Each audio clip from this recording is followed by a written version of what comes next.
Hello, hello, hello, everyone. It is I, the great Varian Grant, coming to you from the afterlife, as I have succumbed to the the pitfalls of Mercy. Actually, no, I'm not going on camera tonight. My agent didn't sign my new deal, so I refuse to go on camera. I'm not signing the release, Damn agent. and so uh, no, I figure you guys don't want to see me sweating and constantly wincing in pain, so I'm going to save everybody that hardship. But taking up some of the slack tonight, we've got the indie comics devil and advocate, the creative indie comics and devil and advocate. Rob Anderson standing in. He's going to do some of the heavy lifting for me, as well as always, Randy Zimmerman. This is Indie Vote Live. And we're going to talk about a lot of stuff. We had a lot of stuff happen this. It's been a huge week. It's been a huge week. Been a huge week. We had fallout in the indie. I say community because it actually was a community situation. We had that. We had somebody trying to fit a very square peg in a round hole, and we had With or without lube. we had no. We're talking about Preston? No. Remember, everybody, our program is rated TVMADLSV. However, I'll tell you what the D stands for. Not today. However, poor Preston. Anyway, yeah. We'll I heard talk. he liked it. I heard he enjoyed it. I heard he enjoyed it. He was down for it. I mean, you know, He took it all. He's He on took all it all. fours for it. It's more like it. He's on his back for it. Oh, gross! Come on, guys. I'm having mental images. I'm already sick. Isn't it enough? Is it that'll feed the Mercer right there? All right, you guys. I'm gonna hit the intro. We're gonna come back and we're gonna bring in our guests because we got some good guests tonight. What you say, Randy? Are you going to hit it or am I? I can do it. Do it. Here we go. Hang on.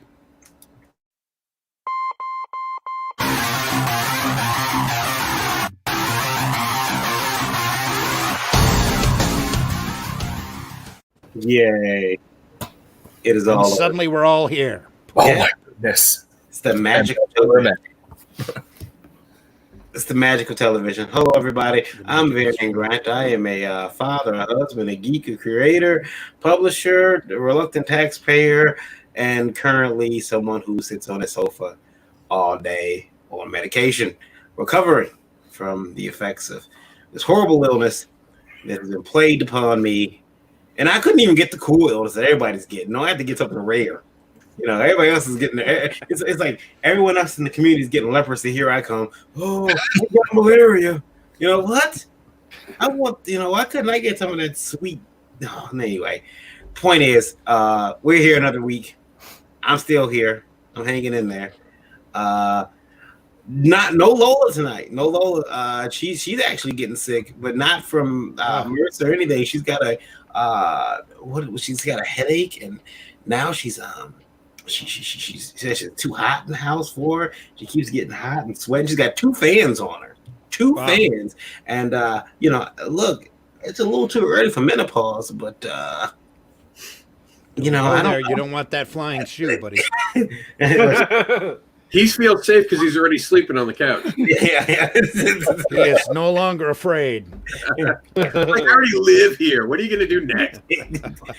I'm already in hell. What's the worst you can do? Don't ask that. I've heard We there's asked a that thing last called week the here in Kung. Michigan. We got our answer today. What do you say? What do you say here? I've heard there's this thing going around called the Kung flu. Hopefully she doesn't have that. No. But I tell you what she does. Listen, when I'm on the sofa already, she can't threaten me with anything. I feel like one of those bad guys in old movies. You have no power here. You have no power here. You might be amazed. Yeah. Joined as I am every week by Marina Zimmerman. Go ahead, everybody. Introduce yourselves. We'll go. Hey. Talk about ourselves. Hey, everybody. I'm Randy Zimmerman. You can call me Zim. I do the Zim Geek channel here on YouTube when I'm not here or doing commercial art. I'm an award-winning commercial and graphic artist. I've been in alternative and small press, if you have to use that term, alternative independent comics for many, many decades. I've done just about everything in this business that you can imagine, worked freelance for a lot of companies. I've retailed for many, many a year. Work distributed. I worked 10 years putting together a newspaper, comics paper, because I was so fed up with Diamond that we distributed around my neighborhood. We moved through 10,000 copies of a paper for 100 issues. Other than that, like I said, I do that Zim Geek channel, and I am here on the Indie Vault. So along with us today is Rob, the comics devil and advocate. Rob. What's going on, everybody? I'm here to probably cause trouble. That's what I've been good at lately, getting people pissed off and keeping them in line. I'm here to join Randy and Varian to stir the pot and have some fun, poking some fun at some people. You can follow me and send all of my hate mail at a special hate mail I have here at Indie Vault called I Hate Rob at indievault.com. Hang on, I'll run that banner. You'll run Just it. give me See a second. how special I am? You can follow me at MrAnderson.com. But if you want to find out about cool comic books as well, check out comicbookadvocates.com. Dreaded Dinosaur Man, what do you got for us? Hey, how's it going? This is Eric Hodson. I am a semi-regular guest here on the show, creator of Dreaded Dinosaur Man on Webtoon. Also working on the Roddy Piper Kilted Avenger comic book that is almost done. And almost world famous, at least nationally famous wrestling artist. Just finished up a project for High Spots that will be debuting, I think, by the end of the week. And lots of exciting good stuff in that arena.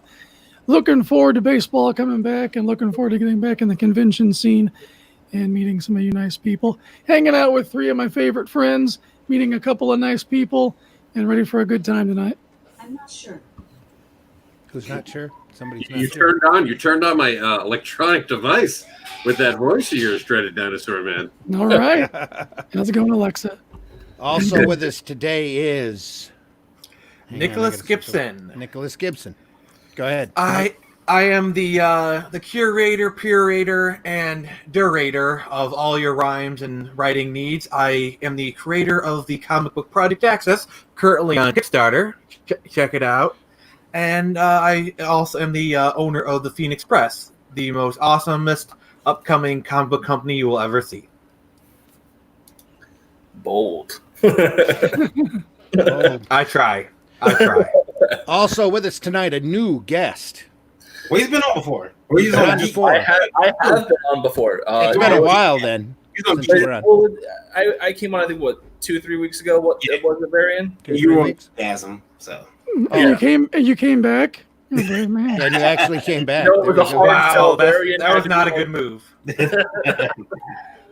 But anyways, how's it going, guys? My name is Michael Loden. I am the creator and writer of Elysian Fields, which is currently on Indiegogo with 10 days left and 75% funded. Oh, Yeah, we're getting there.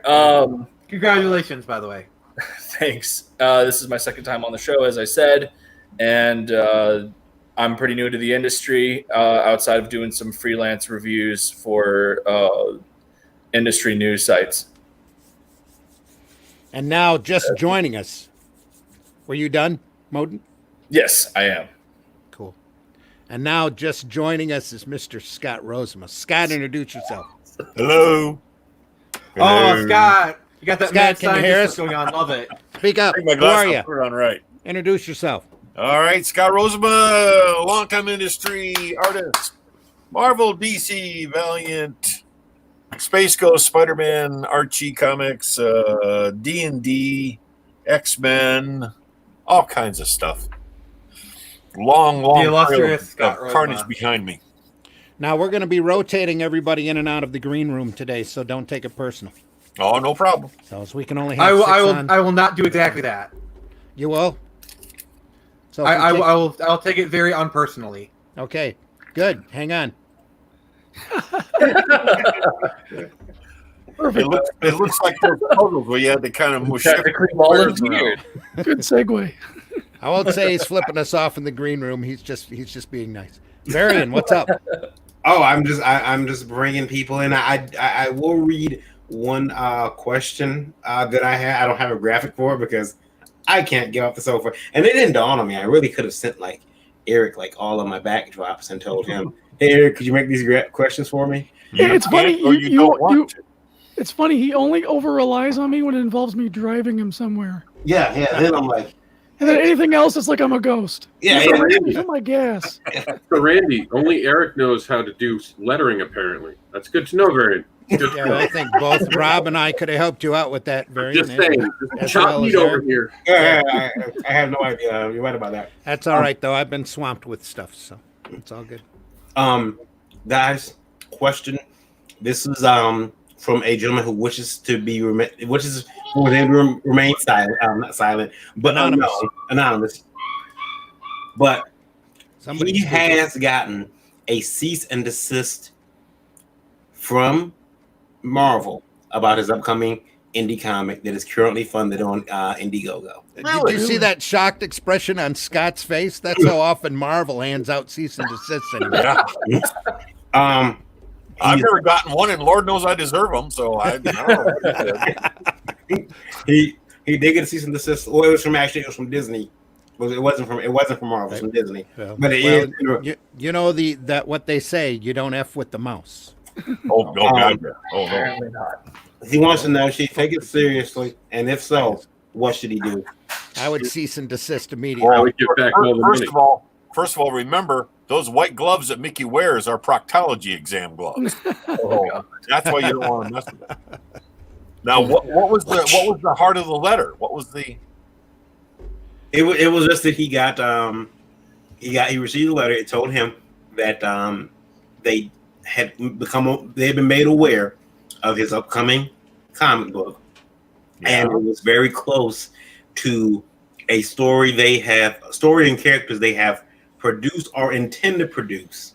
Can you tell us what it was? Oh, they didn't tell him what it was. Really? No. But you gotta go to court. Was he working on something, or did he had a crowdfunding campaign that he was rolling with? The or what? crowdfunding campaign just closed 2 weeks ago. what is it he has to cease and desist about? What is the property they want him to stop? His upcoming comic book. Can you name names? You said he wants to remain anonymous, but you can't tell us what the property was about? His property, he did not say. I have reached out to him for more information. He said he'll get back to me tonight once he gets off of work, which will be on the air when he gets back to me. So. Okay. So his one comic he's going to put out is something that Disney says, can't do it. He had to have done something to get a kick me sign. Disney's not just looking for Indiegogo. You did something to really piss the mouse off if they come for you like that. I was going to say, yeah. I mean, you would have to really somehow get on their radar. Yeah, you made a lawyer do paperwork. You made someone mad.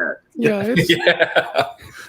Oh man. somebody went to a lot of trouble to imagine. let the right people know to stop this. So Do you know what Disney has to do? They have to go through all their files. They have to go find the last cease and desist letter they put out 2 years ago. They have to update the date. Maybe they have to change a logo.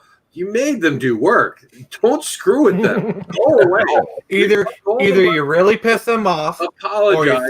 or they're threatened. And just go back to doing business without messing with the mouse. I tell everyone this. If the mouse comes for you, say sorry, pull down your pants, and say insert as much as you think you need to. I won't do it again. I will pray that you. do we know if it's in Sorry, I demand? just cut Nick off. Actually, you just need to put your hands up and back away slowly. Yeah.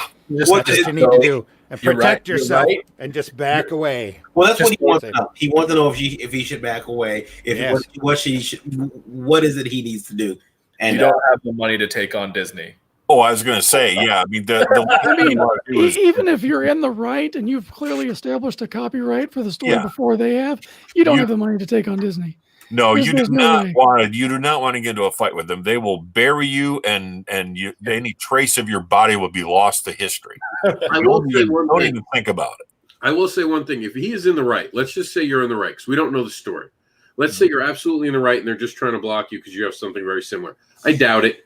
I think that you pissed them off, but let's just give you the benefit of the doubt for a second. You file back with them that you have a copyright, because that's what you should have if you're in the right, and you're willing to fight them in court. They will send you an offer. Take that offer and go. Like Scott said, you don't want to go into a boxing match. No. You just want them to send you one offer so you can go the hell away. But actually, I wouldn't even go so far as to bring in the notion of a court action. I would say talk with them privately and try to work out a deal. Say, look, Like a settlement. what I've done is so close to what you're doing. Maybe I should work with you and see if we can't work hand in hand, because the last thing you really want to do is not only not get into a fight with them, but even challenge them. No. Take this as an opportunity to get close to Disney and benefit from it somehow. That would be a part of your time. If Disney has sent you a cease and desist over a Marvel property, that means that they know that it is way too close and that you are to back off. Right. It'll be, or they will destroy you, and they have done it in the past. But as long as communication channels are open, take the opportunity to try and get closer to them. There's no communication Yeah, channel. no, like I was about to say, if they're ordering a cease and desist, we're beyond friendlies here. Well, and that's a good question. Is this a real cease and desist, or is this a threat of a cease and desist? Because that'll tell us how much trouble he's in. If they didn't even threaten you and they gave you a cease and desist, you done fucked up. It is time to pack your bags and move. If they're slamming him over the campaign he just finished 2 weeks ago, it's a definite cease and desist, because they see that there's money involved and they are stopping him in his tracks. Mhm. Oh, That's fair. well, That's what they're out to do. Yeah. That would be the only way. Look at all the stuff that Image got away with, and granted, that was before Marvel was owned by Disney. But Disney's lawyers aren't going to get involved unless, one, there's money involved, and two, they know they've got such a case that your ass is slammed. Oh, yeah. That reminds me of the Axanar case with Paramount. Like, I don't know if you guys remember that, where like the Axanar fan film, the Star Trek fan film, where it was like starting to get to a point where like production quality was like rivaling the films, and that's when Paramount like really hammered it down. I don't know if you remember that case from a few years back. Yeah, this is something that definitely involves profit and has gone beyond what Disney would perceive as a fan effort.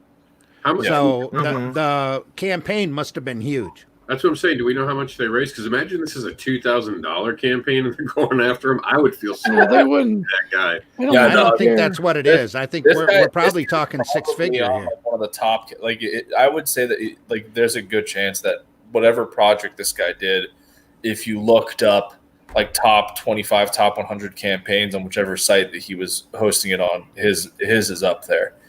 It's not about a frog, right, Varian? Just asking.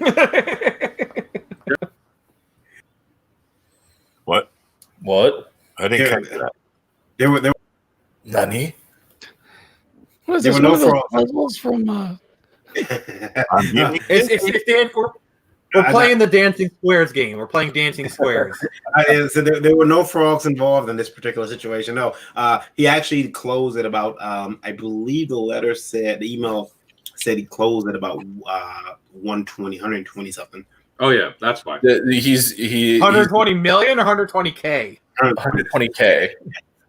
Okay, that's still important though.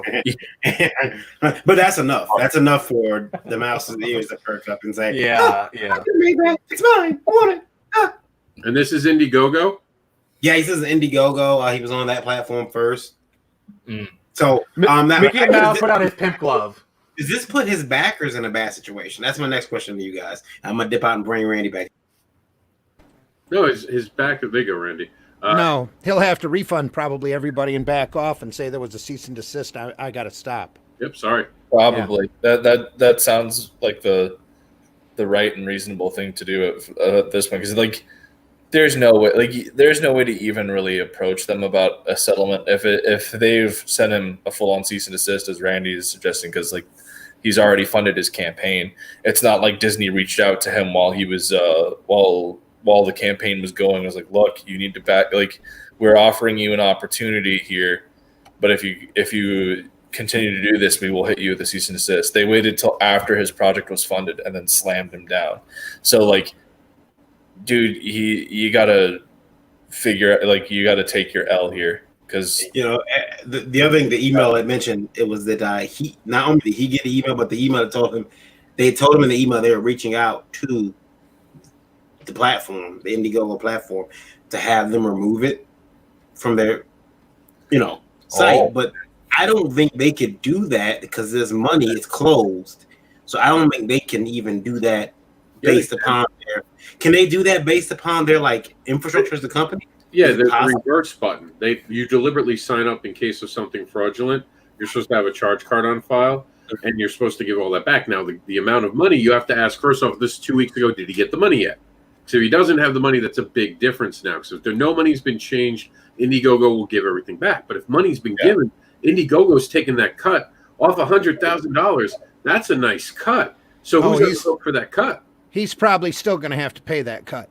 Yeah, that's what I'm saying. He's probably Indiegogo. Yeah, Indiegogo will take the money. And unfortunately, he can't force the issue with Disney to help compensate that. Because they're holding on the cards. No. This is all Disney is pointing right at him, going, "You are too close. You need to stop immediately, or we will sue your ass." He's sorry, bud. That's not looking good. And if you remember that Air Pirates case, they can get particularly nasty with people. Yep. Well, I tell you, and drag it on for decades. One thing he can walk away from this from is knowing, hey, I created something that got Disney's attention. Mm-hmm. Unless he did something to piss him off. Like, I think you were right, Rob. I think he did something. But that aside, if his stuff was so close or so threatening to Disney, that's not a bad badge of honor to wear, going forward. Someone who's had a bit of experience with having their entire shops closed down, their work taken down off the internet. Was it Cease and Desist orders, Dreaded Dinosaur? Was it? It was one of those DCMAs that just kind of generically go out. Mm-hmm. And that was Digital Millennium Copyright Act. Are you comfortable talking about that, or is that? Tell us a little bit about that. Huh? Oh, I had thrown some of my wrestling pieces up on a Store and V store, and just figured, hey, you know what? Use that as a shopping center and shopping cart or whatever, and so they just like blanket DCMA, and got the store closed down. So really, move on. I'm trying to think of what campaigns closed out about 2 weeks ago. I'm looking through the campaigns now, and the only ones that are in that area of that money is all like heavy hitter stuff that has been closed for a while. I don't know if they made 120, I would consider that to be a heavy hitter. I know, but it's things that we're familiar with. I should mention this fulfilled or is already 2 years late or whatever it is. I should mention that this email came into me probably about 3 weeks, so it might be 3 weeks. And you're just now bringing it up. Thanks a while.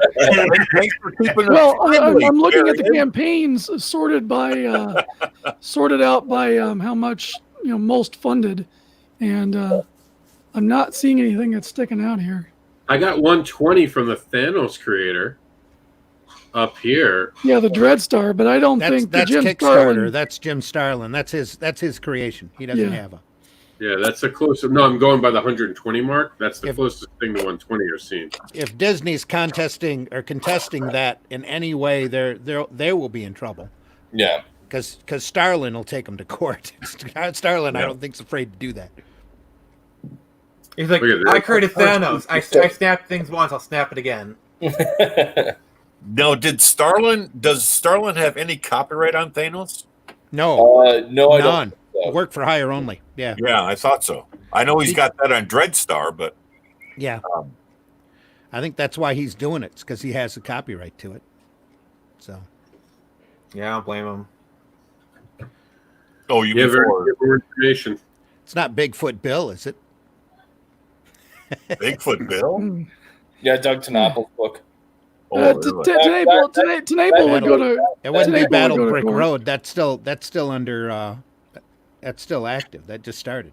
Yeah, I was about to say that either is still going or it just closed up. I'd like to see him try to sue over an Oz property. Anyway, that would be interesting. Oh yeah, yeah, because isn't Oz in the public domain now? In the public domain. Yeah, has public. been for decades. You can pretty much do whatever you want with Oz characters. Make up your own thing. I think the only distinction is the MGM movie is copyright. It's still under copyright, so like you can't use Ruby Slippers. Yeah, there's certain elements that you can't use, but most of the book is all of Baum's books are wide open. Oh yeah, Eric Hanover made a heck of a good. He made a lot of good material based on that. Oh yeah, he was a madman. But no, everything in the MGM movie that's definitely under copyright. It's the it's the Michael Turner. So you have to use book, silver slippers instead of ruby. Yeah, Varian. It's the Michael Turner art book, isn't it? Very funny. They're No, suing it's him not. over that door hanger. The next question we got, and that's really messed up. It was actually about when next year, when Comic Cons come back, and we talked about this. If, They're coming back in a month. if, that- Shut up, Marion. and if, when Comic Con was come back, if, you know, Stop what- showing off, Rob. You know I can't do that. Oh shit! Don't shame me. What do you do? I missed it. What do you do? oh, he's He- crossing I'm his not fingers. doing it again. No. Oh, no. Yeah. You're setting me up, Scott. You're not doing it. Gotcha. When Comic Cons come back, if we will switch to cashless as well to help stop the spread of germs. No. Yeah, that's Idiocy. that's something that's in the works already to digitize the dollar and to eliminate cash. That's Yeah. but- I've been getting a pseudo intellectual financial education off YouTube in my evenings before going to bed, and a lot of the markers point towards the possibility of the reason why the government nationalized the Federal Reserve was to get all the debt, because the Federal Reserve is buying all the debt, and then the Federal Reserve will collapse, and then they'll be able to reintroduce a digital dollar currency that's gold backed. That's a lot of the speculators are saying that that's what's going to happen, and it follows precedent because during the 1929 stock market collapse, what happened? The federal government started buying up debt, issuing bonds, and all these other things to try to inflate the economy artificially, and FDR got us off the gold standard. And eventually, I think it was like, it wasn't until 71 you could start buying gold again. Actually made it illegal to own gold for a long time here in the country. Yep. And now, since then, we've been on a debt-based economy where everything is based off of, I don't know how the math works, but our money is valued in debt. And the amount of the dollar, the value of the dollar has been going down drastically ever since getting off of the gold standard. Well, based as much on the reliability of the American government. True. I mean, they're Oh, Yeah, Yeah, I mean, if well, you I look mean- at the dollar bill, it literally says on it, "This is for all debts, public and private." Yeah, it's a Federal Reserve note. It's not money. It's just a piece of I think paper. the question is, will we stop taking money, though? I think that's what the person's asking. Would any one of you who does cons stop taking money? I'll grab that money. I don't care. Oh, yeah, as long as cash is still alive.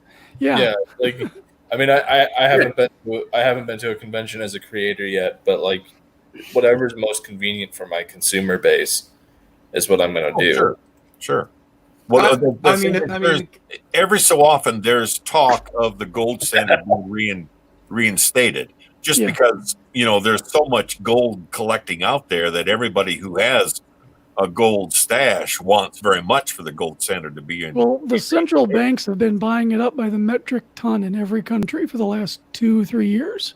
Oh yeah, Like they've ramped up gold purchasing, so it looks like central banks are preparing for a gold-backed global digital currency. what was that phrase? That's cartoon porn money. Put that back up, Barry. That's an old banner. Oh, cartoon porn. We're not here to talk about our porn careers. No. That would take way too long. Rob just got really upset. I Well, Rob, you miss out on a porn career. do think I said that, our porn careers, not everybody. Yeah, I was gonna say, it's never too late. You can always. I They do. just kept returning the tape and asked them not to give it out again. I do want to get around to talking about everyone's book. I know that Michael has a book, Elysian Fields, issue number 0. Yes. And you're on, was it Kickstarter? I'm on No. Indiegogo. He's on Indiegogo. I'm Indiegogo. checking it out right now. It looks pretty dope. Share Thanks, that. man. I appreciate it. And Nick Gibson has Project Access, and we got Nick anchored one of his editors in the green room. So I'm gonna move me and Randy out. But Well, I thought first let's show Elysium Fields all I right, got it up. I got it on screen share. and do They that great pitch. for it. all right, here we go. Got $1 for it. There we go. Let's do the So, pitch. Give the pitch. Give the pitch. What is it? What is Pitch. Fate shackled Achilles in life. In death, he was finally free until a mysterious calling took him from his peace, and he is forced to fight as a champion for Hades in a tournament that crowns the ruler of the underworld every 1,000 years. And this is the story of that battle? So the 0 issue sets up the entire storyline. So it starts off, and Achilles is alive, and he's fighting his last battle at Troy. And so that's what you're seeing in these preview images. Is he's at Troy fighting a duel with this king, the king of Ethiopia, Memnon, who in the stories came to Troy to fight Achilles, and that didn't end so well for him. But which you'll see here as you scroll down. But yeah, so like that's the whole thing. Is the 0 issue sets up the stage, and by the end of the issue, Achilles is fighting somebody in the tournament. I won't say who because, by the issue, read it yourself. It's Batman, isn't it? You got him fighting Batman. Damn it! And it's Tom King's Batman too, so he's just watching something. It's always Batman. Jokes aside, but yeah, no, it's really fun. Been really great to work on, and Marcelo, our artist, has just done outstanding work. And as great as these pages are, they just keep getting better. He's done a fantastic job, and we've got Luke Stone doing our lettering, and he's doing great things. And we're looking to actually finish up the interior here within the next week or two. Who's doing your coloring? Marcelo does pencils, inks, and colors. Oh, really? Wow, triple threat. Awesome. He knocks it out of the park. And then we really lucked out. So the last time I was here, Jim O'Reilly was a guest on the panel as well, and he offered to do pinups for any campaign that wanted it. And I reached out to him, and he did a pinup for us, and I actually have that here to screen share with you guys. Sweet. Because it's just freaking sick. I'm hoping that it works, because the last time I tried to do screen share on another one of these things, it didn't like me. So we'll figure it out. You're 10 days out from the final of the campaign, and you're shy a little under 2,000.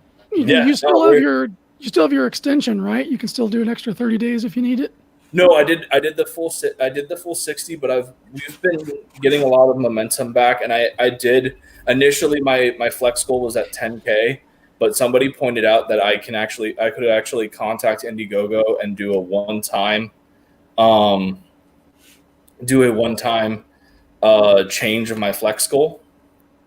And so I reached out to them, and I looked at I'm at 5.3K right now, and this is the O'Reilly print, by the way.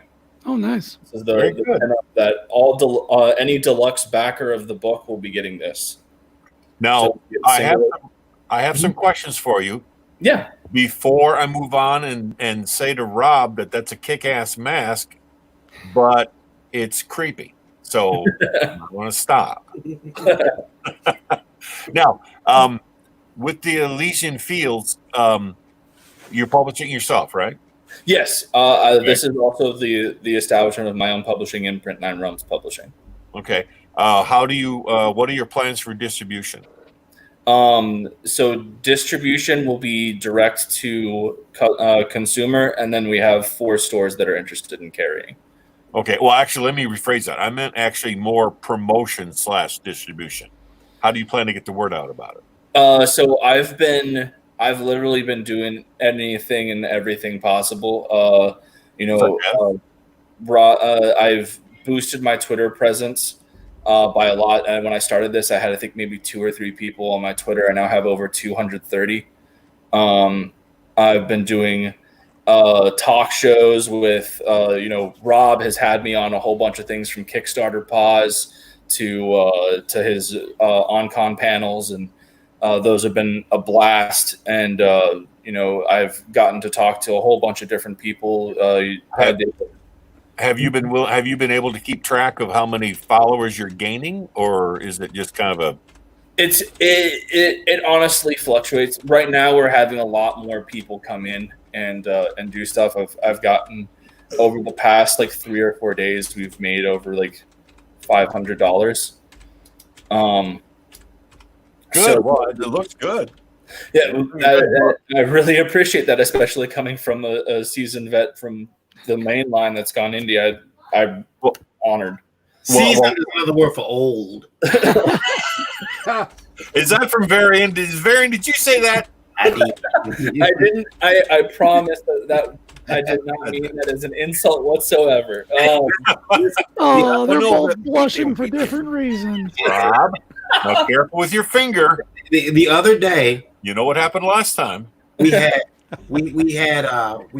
Randy, we had Rob Davis, and they wanted to bring in R.A. Jones, and I said all I would need is Scott Roseman, and I couldn't tell you guys apart.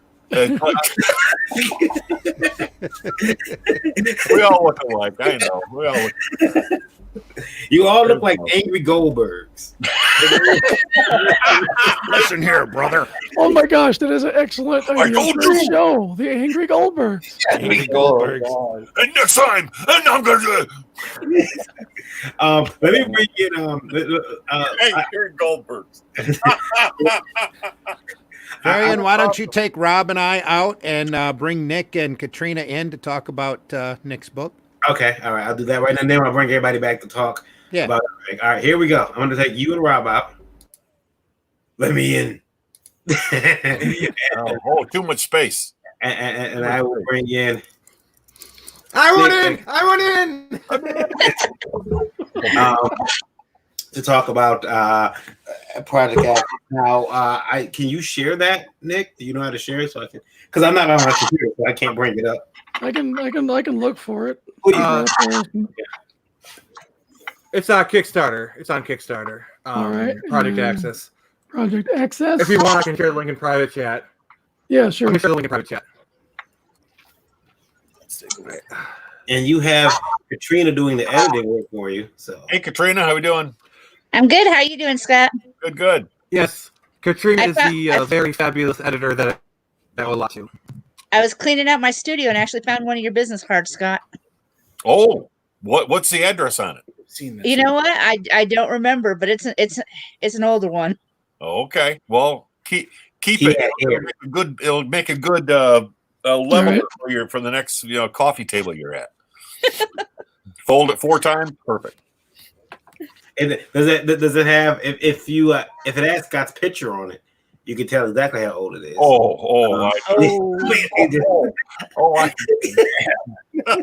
Varian is giving you no quarter there, Scott. I know. Very. Remember, I have friends in your neck of the woods, so watch yourself. Oh no, They're Varian, you can't run right now. Yeah, I can't. You make enemies out of somebody. You may be hiding right now, but you can't run. Yeah, I'd be screwed. I'd be. This is Project Access. Nick is closed. Nick is closed in 11 days left to go.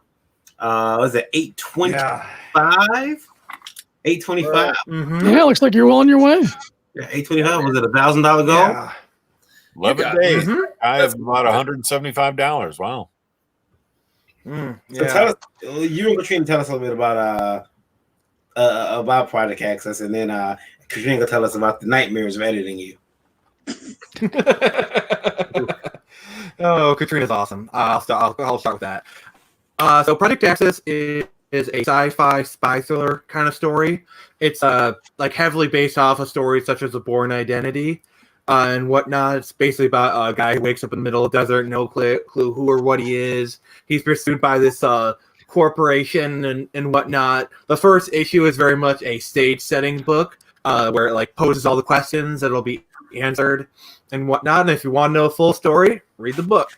And there's also a side story in called We All Wear Masks. That's not related to Project Access, but it's an additional story, which is where the lovely Katrina comes in. Okay, Katrina. And she's I come in Katrina was the editor. only as the editor. I didn't write it. Oh, Katrina, you're Yes, the editor. You're the CLBL goddess. Don't discount yourself. I am the you Yeah, put exactly. the comma in the wrong place person. Well, Isn't that all our stories? She's not wrong. It's a good job to have. I love what I do. Yeah. Well, now, you got the lettering in place. Oh, Yeah. Well, work is basically the main body of work. Work is all done. We still have to do a couple of the extra pages like advertising and whatnot because we're doing promos for other books in development. But pretty much it's done. In fact I've already been distributing a pre-release ebook to some people. That's awesome. Yeah, I've seen this before. It looks really cool. have you seen an increase in donations recently, or is it all? We kind of Go ahead. we've slowed down in the past week or so. It is kind of entering the slump period, but we our first week was really, really good. Second week was fairly decent, and then this week we've had a few donations, but it is rather slow. That's usually how these things go. You'll start high, flatten out, and then you'll get a kick at the end. Yeah, that's what I told him. I said, "Don't panic over the 2-week slump. Don't panic. Yeah. Just keep keep pushing." The way I see it, if I can be at 900 going into the last week, I'm pretty much good. That's my opinion. I mean, I'm already in a good place going in, but that's kind of like my goal this week is to get to 900 at least. I'd like to get fully funded going into last week because I got like a stretch goal in mind, but I'll settle for 900. No, this is Kickstarter, isn't it, or is it Indiegogo? This Kickstarter. It's Kickstarter. Well, you're not going to get the funds if you don't reach your goal, right? Well, yeah, that's Kickstarter, yeah. And Katrina, when you edit the story for Nick, because we joke about your editing stories, My problem children. Yes, yeah. Did you have such a problem with Nick? I can only imagine. No. Well, let's see. Do I want him to hire me again, or do I tell the truth? Katrina, you're hired. Oh, okay. Whew, okay. Nick's not too hard to work with. We have our debates on topics, and usually end up deciding we're both right somehow. That won't last long. No compromise.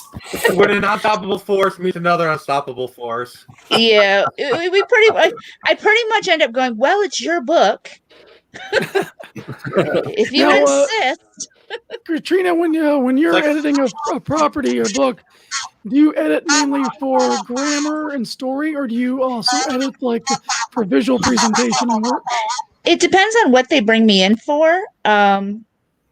With Nick, he primarily brought me in for grammar, punctuation, a little bit of story. But I do have clients. I suck at grammar. I do have clients who will bring me in for kind of all of the above, and sometimes I just can't help myself. I had a client who kept using what I refer to as the Green Lantern splat. I don't think that's even necessarily a thing. I just invented it. But every time he had some kind of action, Katrina, honey, you're going to have to explain the Green Lantern splat. I'm afraid I will do. Every time he had some kind of action that happened, like let's say it was a historical book. So let's say he had a carriage door that opens. It would have this green star splat thing. And I don't know why, but it made me think of the Green Lantern. So I just kept calling it the Green Lantern splat. So this is purely a Katrina invention of description, right? It really is. But I'll very specifically say, this page, this panel, so they know exactly what I'm referring to when I call it something weird. Oh, okay. Gotcha. So I'll be like, okay, so page 1, panel 3, the carriage door is opening. You don't need to show some kind of bonus action thing for that. They can tell it's opening. It's good. So there was a comment while Katrina was explaining her latest invention about doing the full print run. So yes, we are looking. So basically, this Kickstarter is to pay for a print run of 200 to 300 copies. Is that going to be the entire print run or just the first print run? That'll be the entire print run that'll be funded by this. I am thinking about doing a second chance Indiegogo, but that's still in the works. Gotcha. Well, we really need. And there is we need you to get to the full goal so you can see all this stuff realized. So, I implore all. Yeah, there's a trailer if you want to watch it. Yeah, we can give it a shot. Yeah, I implore all Indie Vote listeners to shift a little moolah Nick's way, so him and Katrina can get this thing done. Yep. They don't have much. There's a sound element to it. That's okay. Is there any music associated with it? There is music. I can hear the music, but yeah, there's a really good synth track that I made for it. Oh, so you own it? You own the music track? Yeah, I mean, I created it. We don't want to get struck. We don't want to get struck. That's all. No, I mean, I give you full permission to use my music that I created for my Kickstarter for my trailer. Album time. Boom, boom. Please open up. So yes, I created the music, thus I own it. So yeah, you can use the music. Well, we'd have to go back now and have Eric re-click it, I think, but it's all right. I mean, I can hear the music. I'm not sure why it's not coming through. Yeah, I can't hear it though. Did you hit the share music button? There's a share music. Yeah, there's a share sound button when you go to share. When you do a share screen, right along the bottom says share audio down in the lower left. Well, it's all over anyway. Well, It's we've seen over. it now. It's all Get your over. reference. Okay. You can watch it again. Well, like I say, Indie Vote listeners, put a few shekels into their till. Yeah, that's Project Access Issue 1, available on Kickstarter. Issue 1. You have 28 backers out of 1,000 goal. Mm-hmm. So it needs Yeah, so a little bit more push to get them over the top. $125 away. If any of you guys would be more than willing to help me get to that goal, I'd really appreciate it. And we've, I think I'll take this time to announce our first stretch goal. I'm feeling bold. At 1,500, we will be including a set of 5 trading cards with every person who, a set of 5 trading cards about characters from the book. It'll be like, Topps trading card style. And it'll be included with anyone who gets a physical copy. Like if you're at the $10 level or if you're at the $200 level, you'll get a set of 5 trading cards included with your tier, and that's at the $1,500. Once you get to the 1,500 level. That's a good. Yes. And remember, the best part about it is you're going to be supporting Katrina as an editor. The heck with Nick. Katrina is really the driving force behind it. So we have more Green Lantern splats. Remember, More Green Lantern splats. Yes. She's got one of my old business cards. So how can you That's go wrong? Right there. Katrina is the reason you should be supporting this Kickstarter. Katrina is the real reason. Amen on that, baby. Now we know. Besides, you got Michigan State floating around, don't you, Katrina? I do. That's even reason more. That's where my youngest that goes just to shows- school. I like her so much. Even I though just she's noticed that Michigan State sweater. She's now in the green room. Sorry about that. Yeah, I just noticed. Oh, you could have kicked me back there, buddy. You didn't And no. I just I just noticed that. And Nick, you were in support of it. Oh. Bye. Anyway, Oh man, I got you. Variant's just going like full throttle on Vision. This Varian's on fire. He's apparently feverish right now. No, it's fine. He's got a fever. He might be hitting the absinthe bottle again. I don't It's know what's fine. going to happen. It's fine. Listen. Katrina can wear that shirt on the show. It's fine. Everybody knows. Oh yeah. Everybody knows that Yeah. Michigan State jerseys are fine. I support the LGBTQ. Anyway, so here we go. Oh man. Shots fired. I see. Shots fired. That's all right. When you need a pro sax player down the road, don't call me. I'm not hooking you up with a kid. Is it Pro Sac or Prozac? Pro sax player. My youngest is in the jazz studies program at Michigan State. Oh, nice. Gotcha. Oh, future professional. Yep. I haven't experienced. Michigan State does have a good music school, I will admit. Anything else you want to tell our listeners about Project Axis? It's an awesome comic book, and we'll be starting work on issue 2 soon. Well, if it wasn't an awesome comic book, we wouldn't have you on, buddy.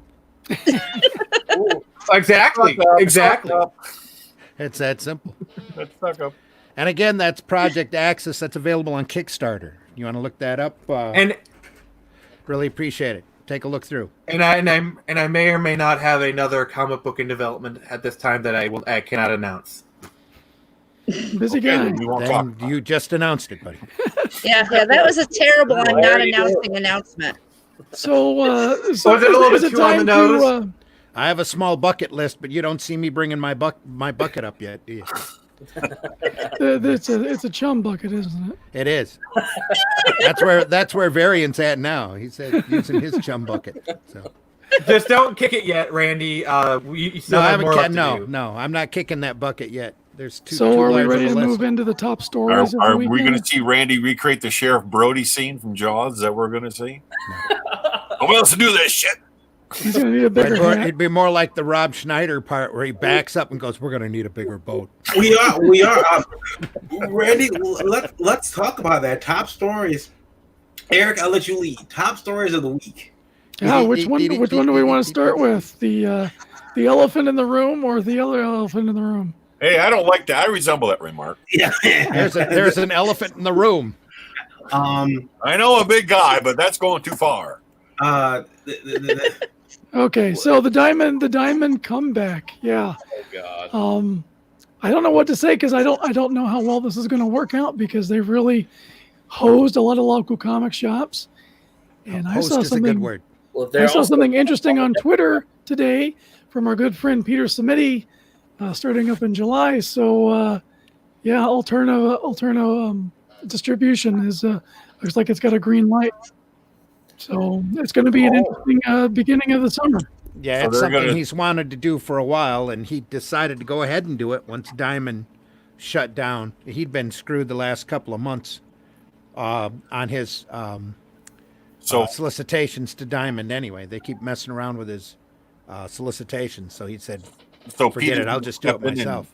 Peter's going to step in and try and pick up some of the Diamond pieces that have been left. Well, he's already been working very hard. He's got about 300 local comic shops now on board. He's pressing really close to that, I think. Just for Alterna books, and now he's going to open it up for anybody in July start submitting their books to be distributed by him.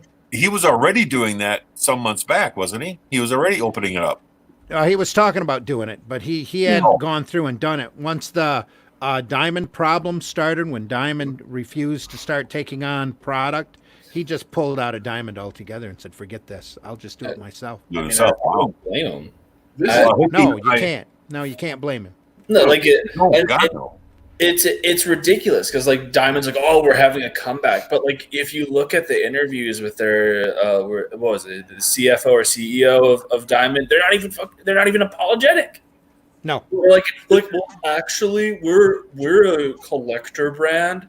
No, you're not. Like, I mean, you can say that all you want, but your main clientele have been comic book companies, and you screwed over everyone for like 2 or 3 months. You screwed over local stores. You screwed over companies. Like, forget the big two.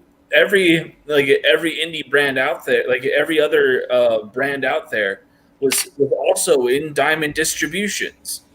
Well, this is in a long line of Diamond mess-ups, too. Yeah, Diamond has been a problem the last 20, 30 years. Yeah, there's story after story of product coming from Diamond, bent-up corners, just thrown in the box, and high-dollar stuff where you've got retailers who need to order 500 or 1,000 just to get that super rare variant that they can flip on eBay as a 9.8, and then all of your product is damaged, and it's non-returnable. And that's actually the least of it because they've done far more damage with completely missed orders. Yeah, but none of them were protecting orders Let's be honest. None of that mattered because they still owned it. They were still able to do that. All that was ate. Everyone swallowed and kept having the diamond in their mouth. Yeah. This all changed when they pressed pause. When they pressed pause, everyone was like, wait, we can go elsewhere. DC ran to go elsewhere. You got a lot of comic book shop owners who are crying, oh, it's too hard to switch. It's too hard to switch. The change is already coming. This is just Diamond trying to put on the sexy red dress because they broke up with everyone and now they want to get back in a relationship. Yeah, it's more of a PR. It's a PR campaign. That was the big thing. When they pressed pause, they literally negated all of their exclusive contracts. Oop, you done fucked up. Wasn't a great tagline, so they went with the other one. Oops, sorry, fucked up. If they think their comeback's going to be as bigger than their setback, then they better do 180 degrees completely from what they've been doing. Well, the big problem is now is that there's a number of retail shops that aren't going to reopen. Yeah. On top of the fact that they had dwindled their audience, their clientele base down severely over the last 10, 20 years. And then they didn't pay anyone. Have they paid all before they announce all these comebacks? Has everyone been paid yet? No. That's what I want to know. Because you shouldn't be coming back until you pay your bills. No, they can't pay. They can't do that though. That's the problem. That's why they have to come back. They don't have the money. I heard you guys were rich. Use some of that money. Well, I know Steve Jeppy's got pretty deep pockets. You'd think that he can cover Start digging. Yeah, I think that's why you're seeing Jeppy back involved in the company, because before that, the last 10, 12 years, he hasn't done nothing inside of Diamond or been even vocal in the industry. He's just been sitting back and letting everybody else do it. He's been pretty much retired until this mess happened, and then he walked in, saw the condition of the company, saw the condition of the market, the industry, and decided that something had to be done. And his answer for that problem is a crazy little sticker that most people are calling it the piss stamp. Doesn't it look like the understandably? Doesn't that remind anyone else of the comics code? That's all I see when I see that. That's exactly what it is. Yeah, that's what I thought it was at first. That's gatekeeping and announcing they're coming back to put their gates up. But that's all Diamond's been the last 30 years is gatekeeping. This is just a brand new gate they're trying to put up to control people. This is a fire. He wants to get back that control that he lost when they decided they weren't going to pick up any new material. Oh, man. Oh yeah, definitely. And as far as I'm concerned, I wish Peter Cimetti every luck in the world for doing his own distributing. Well, there's a number of people that are looking at doing distributing. Just Peter's set up. There's a couple of other guys that are a couple other companies that are distributing DC material now.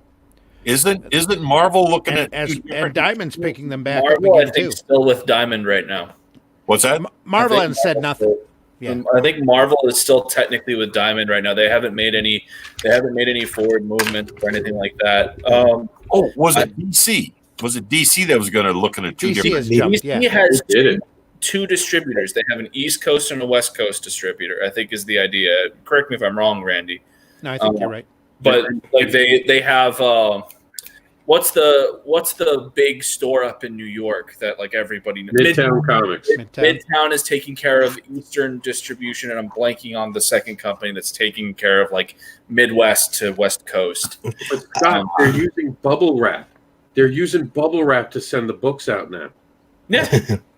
Yeah, they wrap the books. They don't get damaged now. Yeah. That's just their. Oh my goodness! You mean that they're taking care of the product that they're supposed to be selling to a consumer? That's revolutionary. Amazon. I want to show you guys something. I became aware of this. I've reached out to the director. I've not heard back from him yet. I hope to hear back from him soon because I want to bring him on the show. Better not be about your porn. Is this my porn clip again? No. This isn't. You know. And what's sad is that we used to be able to joke about that porn clip things, but now we found out some of us actually have them. Hey, I'm worried. Hold on, I gotta make sure I'm sharing the audio on this. If I'm going to share porn, it's going to be clip. Hey, that's me 30 years ago. Now who's this guy? Let me make sure I share the audio. Hold on, because I'm afraid I didn't share the audio correctly. Was it a nice spinner? You don't want to do a Hudson. There's no sheer audio screen on my browser. It's in the corner. There's a little box, a little radio box. Click a check. Really?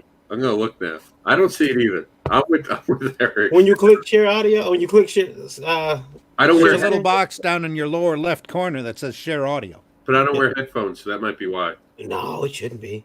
headphone base, but I don't know. All right, I don't know. I'm gonna click. I want you guys to listen. This is Okay, I got it now. I figured it out.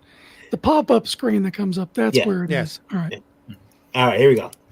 This is it's called My Comic Shop Country. The director, his local comic shop closed down, and so he made a documentary going to different cities and states, talking to people who own comic shops.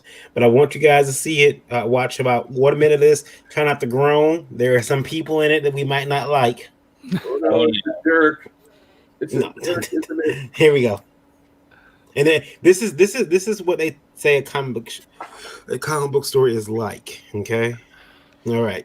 Before you run that, Nick had to run off. He said that his audio was clipping really bad. He might have been some of the feedback that we were getting, and he wants to say thanks for having him on. All right, no problem. Thank you. Thanks, Nick. Thanks for coming on, Nick. It was cool meeting you, bud. We'll have him back on again soon. He I don't know why he's having trouble with his audio. Also, I want to thank the 17,862 people listening right now on Indie Vote Radio. Nice. And I'm gonna appreciate each and every one of you. Back Elysian Fields. I want to right now Germany, France, oddly enough, China is on here too. So, Some of them might be stranded at home a little more than they were last week. So. Yeah. All right, here we go. Here's this documentary, guys. You listen on the radio, can hear it. This isn't long, is 3,000 stores. Comic shops aren't a monolith. They're very different everywhere that you go, and have very different business models. I thought that was Joe Quesada there for a second. 85% of them are mom and pop operations. The beauty of comic stores is there's all stripes and all colors. The seating. Oh wait, let's stop for a second. Wait, Marion, stop it. Okay, guys, let's cut the peanut gallery commentary. I want to hear what they're saying. We can make fun of them all we want later on, but let's listen to what they're saying. I want to hear it. Okay. Accurate. Let me hit play. By the way, it's Mark Wade, co-owner of All Yeah Comics. Yeah, we know all that. We already know who he is. All right. Just reminding you, he co-owns a comic book shop. Just reminding you guys. All right, here we go. Leave a 9-year-old unattended to save your life. This is a very family-friendly, kid-friendly. Anyone in the world can walk in here and feel very at ease. A lot of it comes with what we stock. We have a large all-ages section. But a lot of it is just the feel that we shoot for in the store is it's bright, it's clean, it's colorful. It doesn't have that, old school comic book feeling, which a lot of stores always had. I consider the Spider's Web old school comic book shop. We have our new releases, we have our current titles, we have our back issue bins, we have our graphic novels, we have some action figures, we have some statues.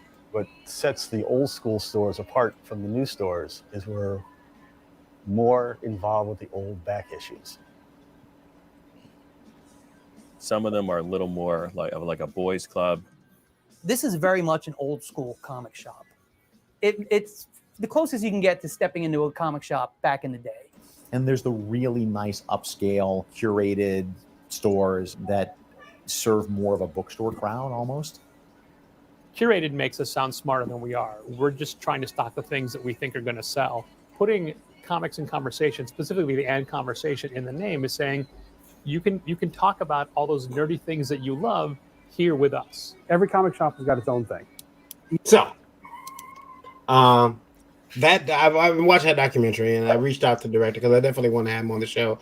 But it was a really interesting to being able to listen to the comic shop owners talk about their different stores and what they experience. A lot of them are saying, they say, the industry in this documentary, they talk about how the industry is getting smaller. How but it's funny because none of them they make a point to kind of, I don't want to say they blame Diamond in the documentary, but they kind of do, and but none of them take time to really point at the at Marvel and DC and say they do, and then they put out they say in this documentary they said we can't do that. We really can't do that because these guys are our They're our lifeblood. They basically say that. Like, we can't say that Marvel and DC need to put out better books, and we can't say that because, Diamond might not ship to us. So these comic shop owners are actually kind of being sounds like they feel like they're held hostage. Yeah. I'm being blackmailed almost. yeah. Like, you're gonna carry these bad because these are the only things that really sell. You're gonna carry them, and you better not say anything bad because then we'll stop letting you carry them. Yeah, and then your stores will go under. I hear you did not order 500 copies of the New Warriors #1. Oh, Jesus. What were you saying, Rob? Yeah. Again, it's in their control to invite the people who are now crowdfunding at 10,000, at 100,000, at $1 million to their shops. This is a way for them to re-energize with brand new content, and they have Funko Pops on the wall. They aren't trying to reach out to the comic book communities. They're trying to cultivate towards specific things. In other words, they're chasing the hot girl and wondering why it doesn't always work. Instead of actually building a clientele, understanding what the clients want, and doing that. This is all about show. Comic book shops used to be great because what they were is the cheapest place someone could rent something. They threw racks on the wall, they put up your books, and that was the end of it. Now their comic book stores are part GameStop because they're just not focusing on comic books. They're focusing on everything else because they want to be bigger than they really are. No, the problem there, Rob, is over a matter of a couple of decades. Diamond has told them that they need to lean back on all of these other little tchotchkes, the statues, the action figures. That's why Funko is as big as it is, because they need to carry that because of the profit percentage. If they're not carrying all of these Funkos, they're literally not paying their rent because Diamond has skimmed down the profit margin so badly on the books, especially the independent books, and the mainstream books don't sell.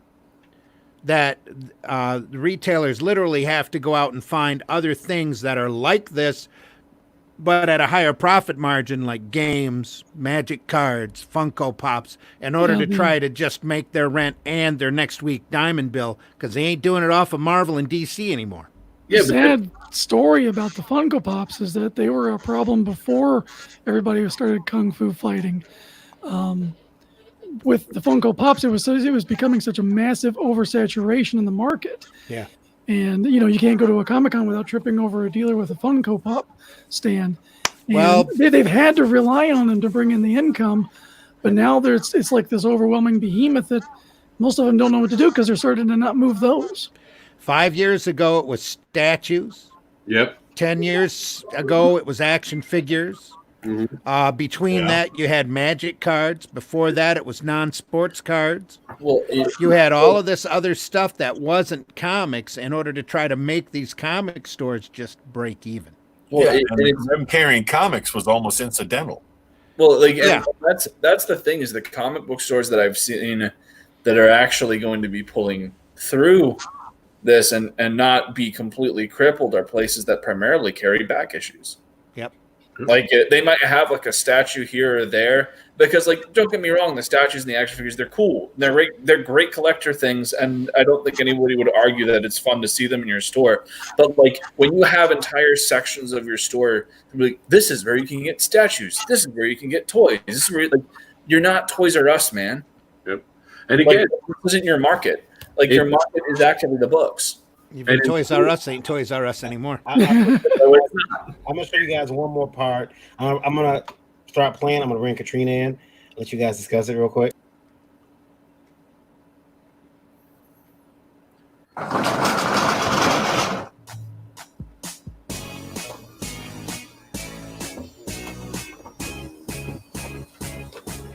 Pops?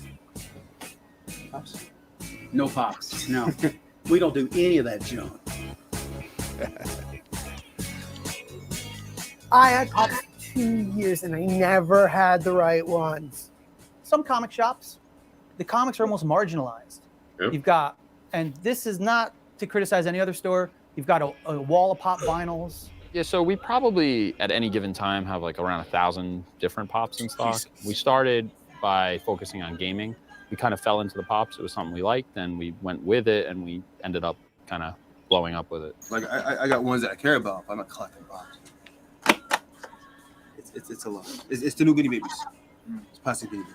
You know, the Beanie Baby thing really gets on my nerves. Not because, you know, because they could have been right, but honestly, like it really, even in the last year, you're seeing so many new people get in all the time. They're fairly cheap for the basic ones, and they hit on everything. They have every license you can imagine. And I think it's done a lot for the industry because it's brought in all these people who never would have bought this stuff before and gotten them to buy a lot of other things. But there's definitely, you know, the two sides that really are at war with it all the time. People come here looking for pops all the fucking time. But you know what? There's a Walmart right there. There's a GameStop right there. There's a Michael's right there. You go to a gas station, you fill up your gas tank, they give you a free fucking pop. I mean, they're everywhere. A lot of comic book stores seem to be. I gotta say, I love Torpedo Comics. Preach. I'm thinking I'm going to the wrong gas stations. Free pop. But like in all seriousness, I don't think that there's a problem with like having like maybe like 10 or 20 of the pops like up in like a front vestibule thing near where the checkout thing is like a nice like, hey, you know, when you're going by your checkout, you're getting your books and what have you, and you see a character that you like, being like, oh cool, I'll grab one of those. But like to have a wall of over 1,000 of the damn things, Yeah. That's insane. What? Think of all the money that's tied up there in that wall. And it's like, oh well, we sell so many. It's like, yeah, but like, how much are you really making off of that? More than they're making off of a comic, probably. I mean, they could be making more off of back issues. Like you could, because you know people are willing to pay $20 for a pot for like for a really nice back issue of a series that they grew up with. You know what's what's sad is that I there's pops all around my house, like in various parts. There's for no reason. There's pops in my bathroom. Yes, a wall of them. Yeah. I don't have a problem with pops. I have a few myself. The issue I have isn't with the pops themselves. It's that like comic book stores are already this thing where like you talk to any comic book shop owner, and between you know the stuff that Diamond pushes them to sell and the fact that the more modern books don't sell and they're forced to order so many of them. Scott R. Moore says Galaxy Comics has never carried a single pop other than special orders or a trade-in. Yeah, that's fine. Yeah, Then what I would like to know from Scott Moore is that if they never carried them, how well did the shop do? Did it survive okay without that? He's doing real good. He just doubled the size of his store. Yeah, really. Yeah. Good for him. Scott Rose, my Funko Pop apologist. There it is. How long you been doing? You know what, Scott? By the way, Scott. Listen, I gotta tell you something.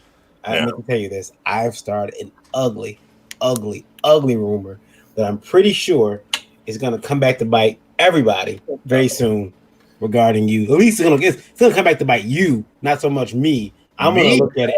Yeah. Check it out. To get some acclaim, you know. Listen. I'm a clout chaser, Scott. I'm a clout chaser. And I told everybody, you know, I know Scott Roseman personally. Yeah. And they're like, yeah, you know, Scott's done so much art. And I told him what companies you work for. And I said, also, I don't know if you guys know this. I said, but Scott did all of the artwork for the blister card packaging for the first line of X-Men toys. So listen, I know you didn't, but is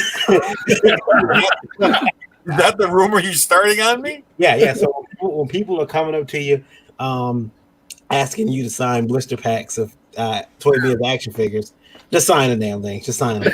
I will. I'll come up to me. They'll give me the blister packs, and I'll sign it. Varian Grant. I'll do. And then we'll see whose ass gets bitten then. I think it's still be yours. Scott, you're signing it. Variant's just going to turn around and be like, I don't know what that man's problem is. He's old. He's off his medicine. You're the one who signed it, Scott. You're the one who signed it. Another sign. Scott's having another brain seizure. Yeah. So let me ask you guys a question with the comic shops. When comics came out, it was newsstands, grocery stores. The local comic shop didn't really exist. That was a thing that kind of became a thing with Diamond. Now in the back end, we're starting to see Walmart has comic books, Dollar Store, Dollar Tree. Was it Dollar Store or Dollar Tree? They have their own comic book line. Dollar Tree. Are we going to start moving away from the local comic shop and seeing them in more places like newsstands again? I hope so. Well, I mean, yeah, but I think that's like, because you even see them at like 5 and below. You have Marvel and DC all pitch in like old reprints of back issues. Hell yeah. That was the first figure of that line I ever bought too. I honestly think that if local comic book stores continue, there's going to be a shift. They're either going to be like contacting, like what Rob said, we're inviting, crowdfunding guys to come to their stores and make purchases on crowdfunding campaigns. Like, Indiegogo has you can donate a certain amount. So what you could do is, we could set up a whole thing where if a store wanted to purchase, they could go, okay, they donate a certain amount of money to the campaign and then shoot an email saying, I'm a representative from this store and would like this many issues of the book shipped to this address. Right. Because I feel like that's I feel like that's kind of going to be where the industry goes, because crowdfunding has brought in so much money, and you've got big heads like Todd McFarlane ran his Kickstarter for his Spawn action figure during all of this, and it grossed over $3 million. But also, he straight up said, "Is like we've been talking about crowdfunding for a while, and this was kind of the experiment, and that was mainly directed towards his Spawn line of action figures." But the guy's the president of Image Comic, is like a head of Image Comics. I think he's the president still. I could be completely wrong. Well, the thing is, though, Todd McFarlane is actually the worst example you could cite about somebody, having Kickstarter be anything beneficial, because Todd does not need anything that he gets from Kickstarter, and he doesn't. His name and reputation is going to bring in that kind of money anyway. And you're really should be more about the Kickstarters and the Indigo and the GoFundMe's that help the smaller, less known properties. That's where the real success story is. And don't get me wrong, I completely agree with that. It's just the industry is starting to notice the success of crowdfunding. And it's going to shift. You already have people that are main writers for DC and Marvel going and doing crowdfunding campaigns. Sean Gordon Murphy just launched his campaign for Plot Holes and is already at 125,000 right now. Yeah, 135 actually, I think. Okay, so he did that. He started that 2 days ago. So the shift to crowdfunding, I think, is genuinely the future, and it's going to be a way for the bigger company. Bigger companies are probably going to get in on it too and use it as a way for quality control. And with the attention that's going to garner, will be good for everybody else too. Exactly. And I agree. I think crowdfunding is definitely here to stay. I do want to point something out that everyone's missing, and I've said this repeatedly. Me and Randy have talked about this. Walmart boasts about local farmers. Walmart and Target, they all like to talk about how they're locally sourcing things. And Walmart and Target aren't trying to figure out how to put on their own mini cons inside their stores. You're not paying attention. They've seen how much money is going on. I guarantee you they want to do something. They just don't know how to do it. Well, the Target did Target Con. Yeah, dude, you were telling me the Funko Pop in the middle of all this. Yeah, they did Target Con. Apparently, it was up to the store manager who they wanted to have in the store and at what point. Yeah, it's called Target Con. But you could have actually, and I'll be honest with you. Look, I mean, I've done some crazy things. I've done people setting up their booths outside of movie theaters. They get permission from the movie theater. They go there and sell, like a big movie comes out. Like, for instance, Black Widow comes out. Eric rents he gives the movie theater $20-$40. He stands out, he gets in the lobby, sets his booth up with all of his Black Widow and Marvel art, and he sells it. I did that. Scott I did that sets in up Lansing. outside of at theaters or used to. Yeah, I do that. Yeah, I sit up outside of strip clubs all the time. I don't get that works for you. I did that in Lansing for a couple of years. And then the theater wanted like big bucks the next year because they got a new manager, and they're like, no, it'd be $500 if you want to set up here. I'm like, wow. Yeah, it was. Get out of here. Like, But Cinemark in Lansing, Michigan. Can we you don't have focus on Nick's handful of? You mean Rob's? Or not Rob? I'm sorry. Rob. Yeah, this is why this is so important, and why I think all of us have been pushing this so hard, buying these books. This is our first step into big box retail. Supporting this. That's right. A chain reaction. So shut the fuck up about who created it and buy the goddamn book because it helps the damn industry.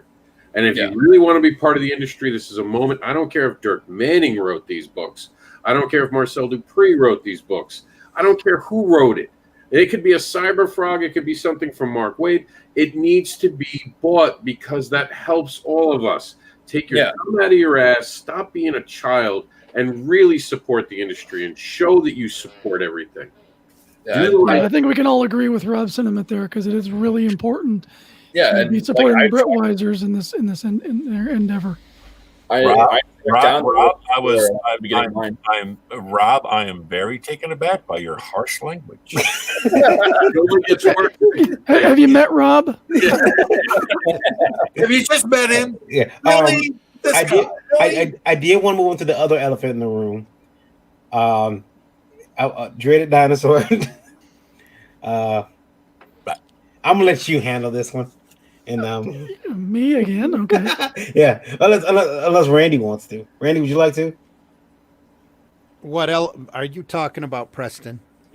We can talk about Preston. We can talk about what other elephant are you talking about? I was going to talk about the sweet controversy going on between. No, I was going to talk about well, you actually covered the one, which is Diamond getting ready to come back. There is Preston. Should we talk about Preston? Should we talk about what happened with Preston at all? No, because I'm upset he has a better porn career than me. Well, just get on with it, Barry. Before we do that, can we just point out how crazy this is? Well, I like the fact that they're. I mean, they made a frame already. They got people making frames on Facebook already. Like, yeah, I'm back in the comeback. They're putting they're bunch of sheep. Generally, when somebody shits on my lawn, I don't invite them back to my house. It's the same color as lemonade. It depends how the grass grows after. You got to wait for the grass to grow, Mike. Well, it's Stockholm syndrome. Well, the thing is, if Diamond is going to have any kind of a comeback, they should have the ability to make the industry get bigger and more prosperous. And if they don't do that, it's no comeback at all. Bingo. They can. I don't think that they can facilitate that kind of a comeback. And on top, what's worse is their attitude going into this isn't apologetic at all.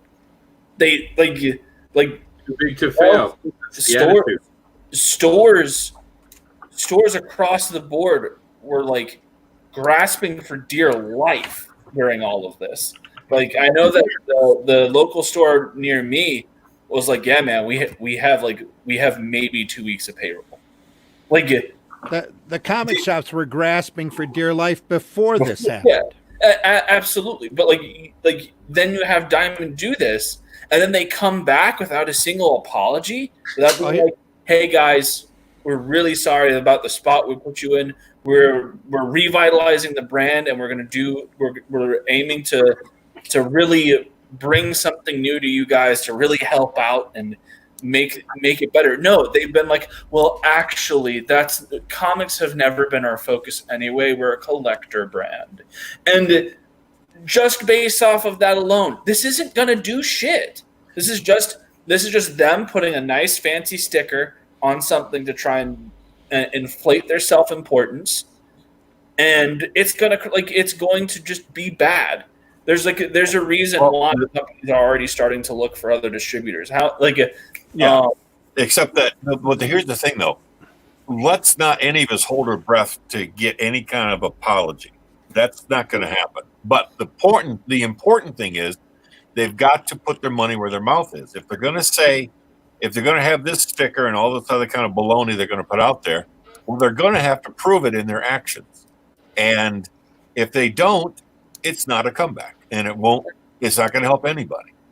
Here's a section of the comics industry that has run the industry with a bad, cold thumb for decades. Oh, yeah. Everything passes through them in order to get to the retail shop. And their idea of a comeback is reminding everybody of the oppression that comics used to have back in the 50s by looking like a comic code authority stamp. Yeah. Subliminally, they're trying to put their thumb back down on everybody again. This thing is in poor taste as well. Like that was the other thing that like it does like, and it's been brought up by Randy. It's been brought up by everyone here. It looks like the fucking CCA stamp. Yeah, exactly. Like the. Hey, guys, I think it's an incredibly poor taste. Guys, I just got an email from Diamond. I sent the graphic that they sent me to Varian. They've made a change to this, and I think it speaks volumes. Oh, good. What is it? Let's see. Let's see it. What? You got it? No. Thank you.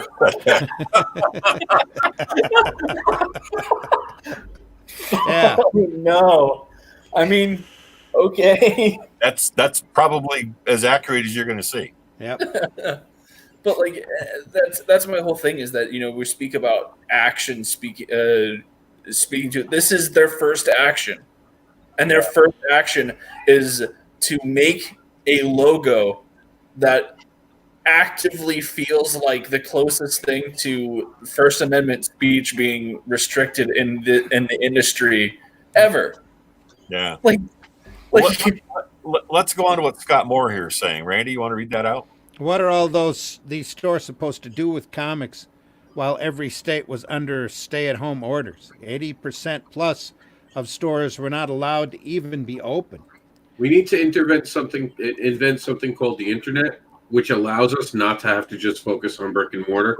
I will put it on my list of things to do, and I'll check out to see if there's something called eBay and Amazon that could possibly help with these things. I will invent them all in the next 10 years. Well, Diamond suspending shipping was the best thing that could have happened to my store. Absolutely, while you were shut down. Yeah. But that didn't help all of the small press and alternative comic companies get paid. Diamond just threw the finger up at all of them and said, hey, we're going to send you a certain percentage now, and then every week we're going to send you a percentage of the balance. And, well, tough. That's why Valiant and who was it, Boom, I think, screamed out pencils down right off the bat because they didn't have any operating money in order to keep going because Diamond shut the door on them and literally said, hey, don't send us any product. Don't expect to get paid. How many states didn't close, too? I mean, I understand, Scott, your point of view, and that's a valid one. And Diamond should have offered you guys something to not affect you. But there was a very small percentage of states that weren't under a close order. But there were still, right? Maybe 2 or 3 at most. South Dakota, and I'm not even sure what the other ones were. I know Wisconsin just threw theirs open to the wind like 3 or 4 days ago. Monday, yeah, I think it was. Supreme Court. Yeah, Supreme Court tossed it, and they had another state that just tossed it. I think yesterday or today.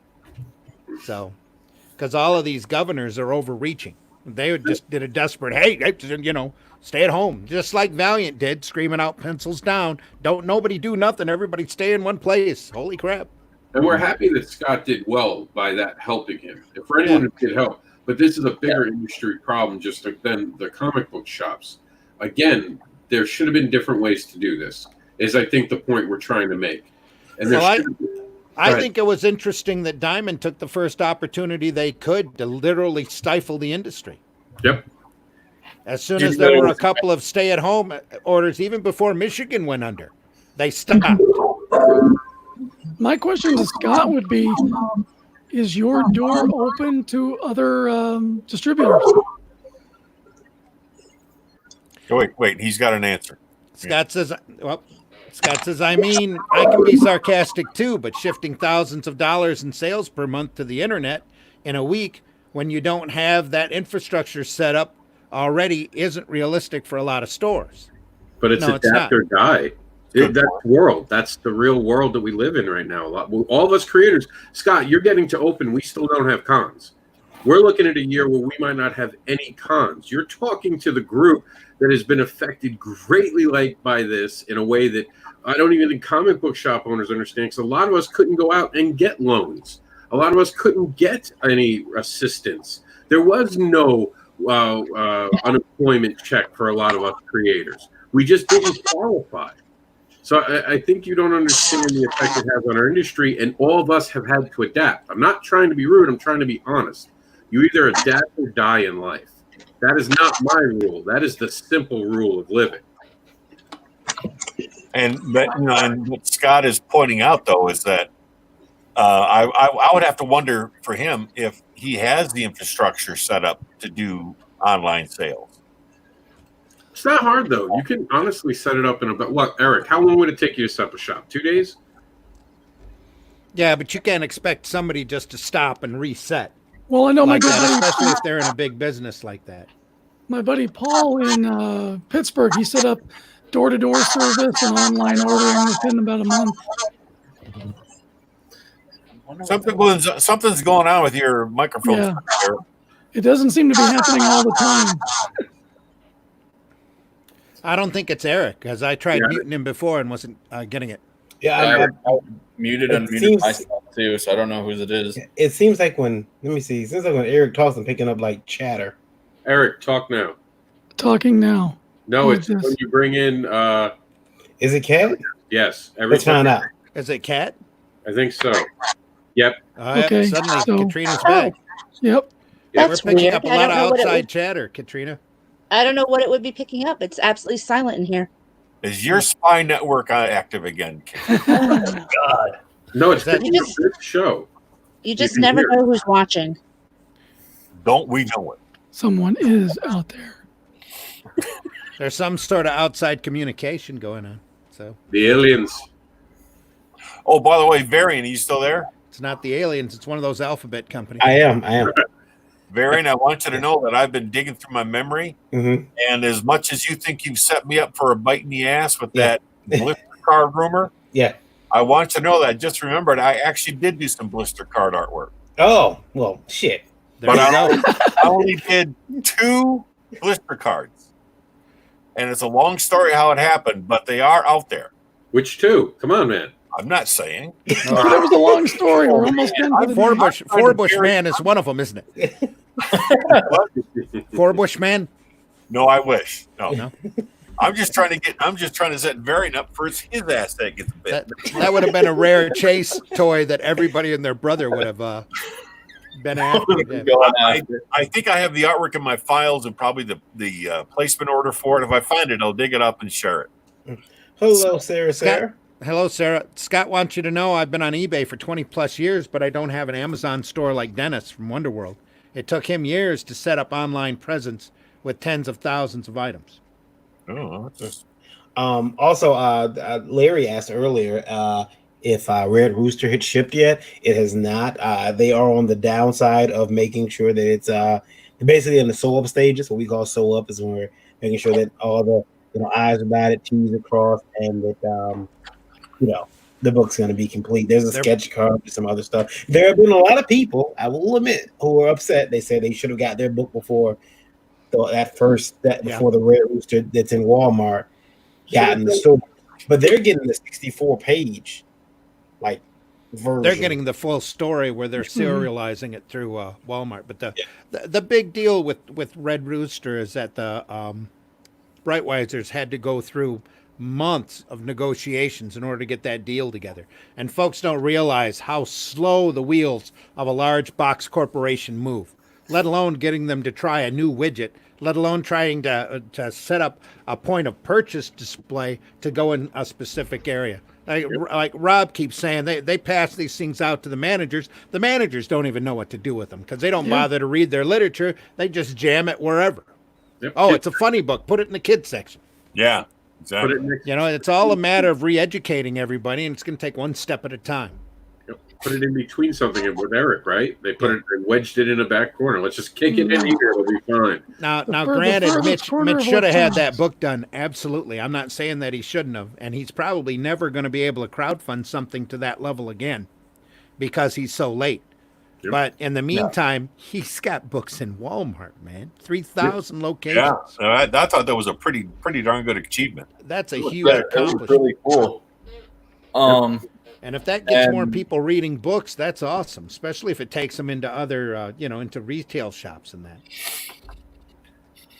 But one of the big problems nowadays, though, is that if I can throw a little history into here, and I think Randy, you'll back me up on this, is that the distribution of comic books for decades, just about the time when all of us were coming onto the getting born, was that magazine distribution, along with comic books and stuff, was run by the mafia.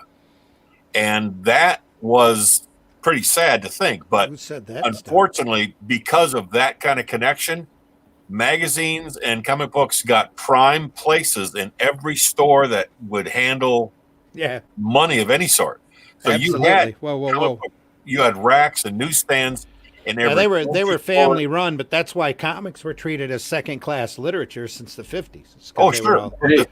At least you could walk into any drugstore, grocery store, newsstand, bookstore, whatever, and you would find comics and magazines, and that's because the mob ran it. And when the mob says you're carrying these books, it got carried, no question asked. Scott, you never talk about the mob in public. Shh. Don't do it. That's refer to them as the family. He's already got bad knees. He's not gonna miss him. I don't care. I have really. How dare you? I have really breaking news right now. Actually, everybody, according to a local station, Tampa Bay has been green light to go ahead with Tampa Bay Comic-Con by both Tampa, the fire marshals, and the governor. Tampa Bay Comic-Con will happen as of right now. I saw that. Yeah, I saw that. What are the dates? What are the dates? Hold on. July 10th through the 12th. It has been greenlit as of right now. Wow. I am going. I have 4 panels for that. Wow. I am happy. That's Good amazing. for you. That's awesome. Yeah, that is amazing. So, we'll see. To finish my point about the mafia, and this is before the gunfire started. You're trying to divert. You're trying to divert, Scott. How dare you? Fact that since that stopped a long time ago, we now are having comics and magazines being placed purely based upon what sales can happen and who's going to prefer it and all this. I mean, you don't have that strong arm background behind it. Now, that being said, that's what we're faced with nowadays, is a market that's got no control to it. I thought it was just the fact there weren't magazine shops anymore. If Scott, we're being honest, because nobody's forcing them to stay open anymore. You're still getting that strong arm. Just ask any alternative publisher that's tried to break into Diamond. Well, just ask Anthony Figueroa down there, who says Anthony says you want prime placements, you talk to me. Isn't Diamond the last prime family left? Just let me know. Yeah, exactly. Scott says, yeah, but Florida loves them some Rona. Actually, our numbers aren't too bad. Honestly, being truthful, our numbers never got too horrible. Outside of Miami, we barely had it compared to other states. Are you on a downward slope? Yes, we've been that way for a good. Of course, now they're saying that they're faking their numbers. So Lord knows. Up here, it's amazing how their bookkeeping runs. Yeah, I don't. It took them until 3 weeks ago to tell all the nursing homes that they have to report all their cases. Yeah. What about Sarah here? That's after they bumped into a couple of nursing homes and found rooms filled with body bags. The only reason they bumped into them was because the nursing homes were requesting more body bags. And they're like, what do you need those for? Then what do you need these bags for? Well, Sarah says she loves kind of got a room. What? Sarah says she loves the how dare you. Also, real quick, it's really good. It was interesting because you guys brought up the comic stores. It just so happens I have a clip for that. Yay, I have a clip for everything. Hold on. I have a clip for that. And he's over by his computer. That's not no, clip. I'm not. That's not. That's you're not bringing. Oh, here we go. Oh no, no. Never mind.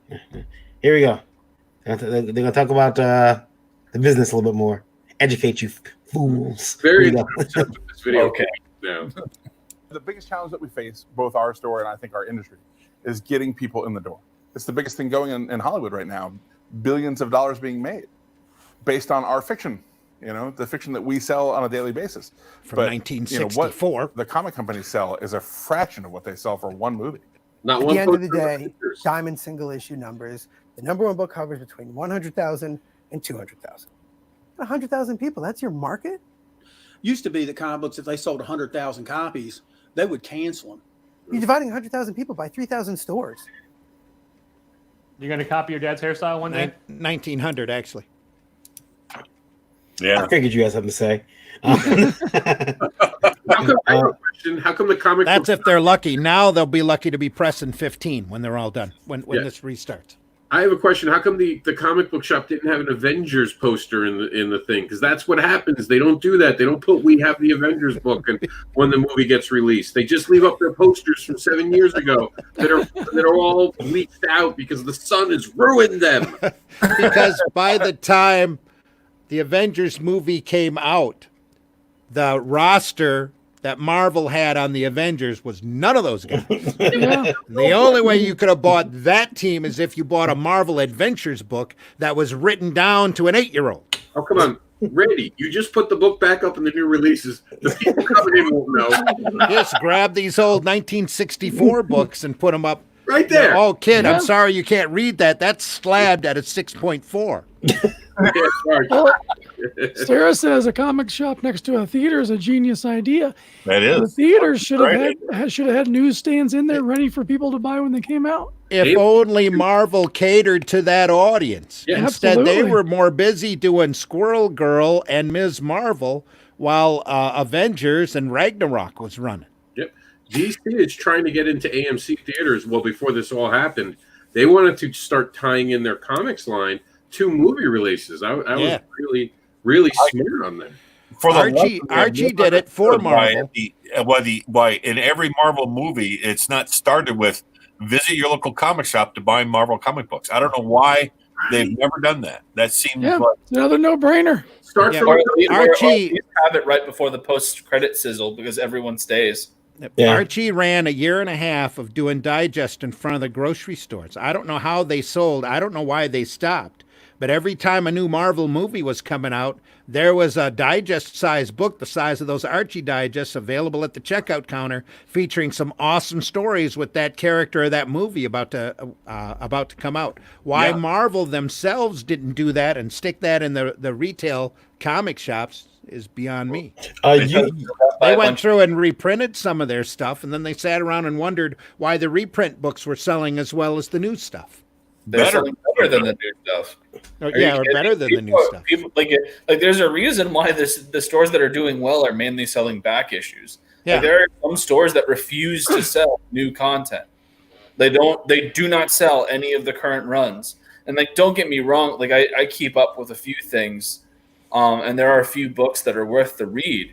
But like you go in, I think it was Stan Lee made a comment back in the day when he was the editor-in-chief that there were like 90 books between DC and Marvel at the time. There are 90 titles in Marvel alone. You go into a store every week and Marvel has like 15 books and 3/4 of them are shit. And alternate covers. There's actually 3 books. It's just all alternate covers. Yeah, no, absolutely. It's just all fucking variants, and it's insane because like you've got characters with a lot of depth, and even some of the newer characters that people don't like, I feel like have potential if the writing crews had the balls to say what needed to be said with them. Well, like yes. the writing crews are just writing fanfic about themselves. Yes, absolutely. No, you're not wrong. Yep. Randy brought up Miss Marvel. The first trade paper of Miss Marvel, I actually really enjoyed. I felt that it was an honest expression of what it might be to have this, Muslim American girl struggling with her cultural identity as a Pakistani, coming from being like a second generation Pakistani immigrant and being an American that grew up in New Jersey. I felt that was genuine. I felt that was really good.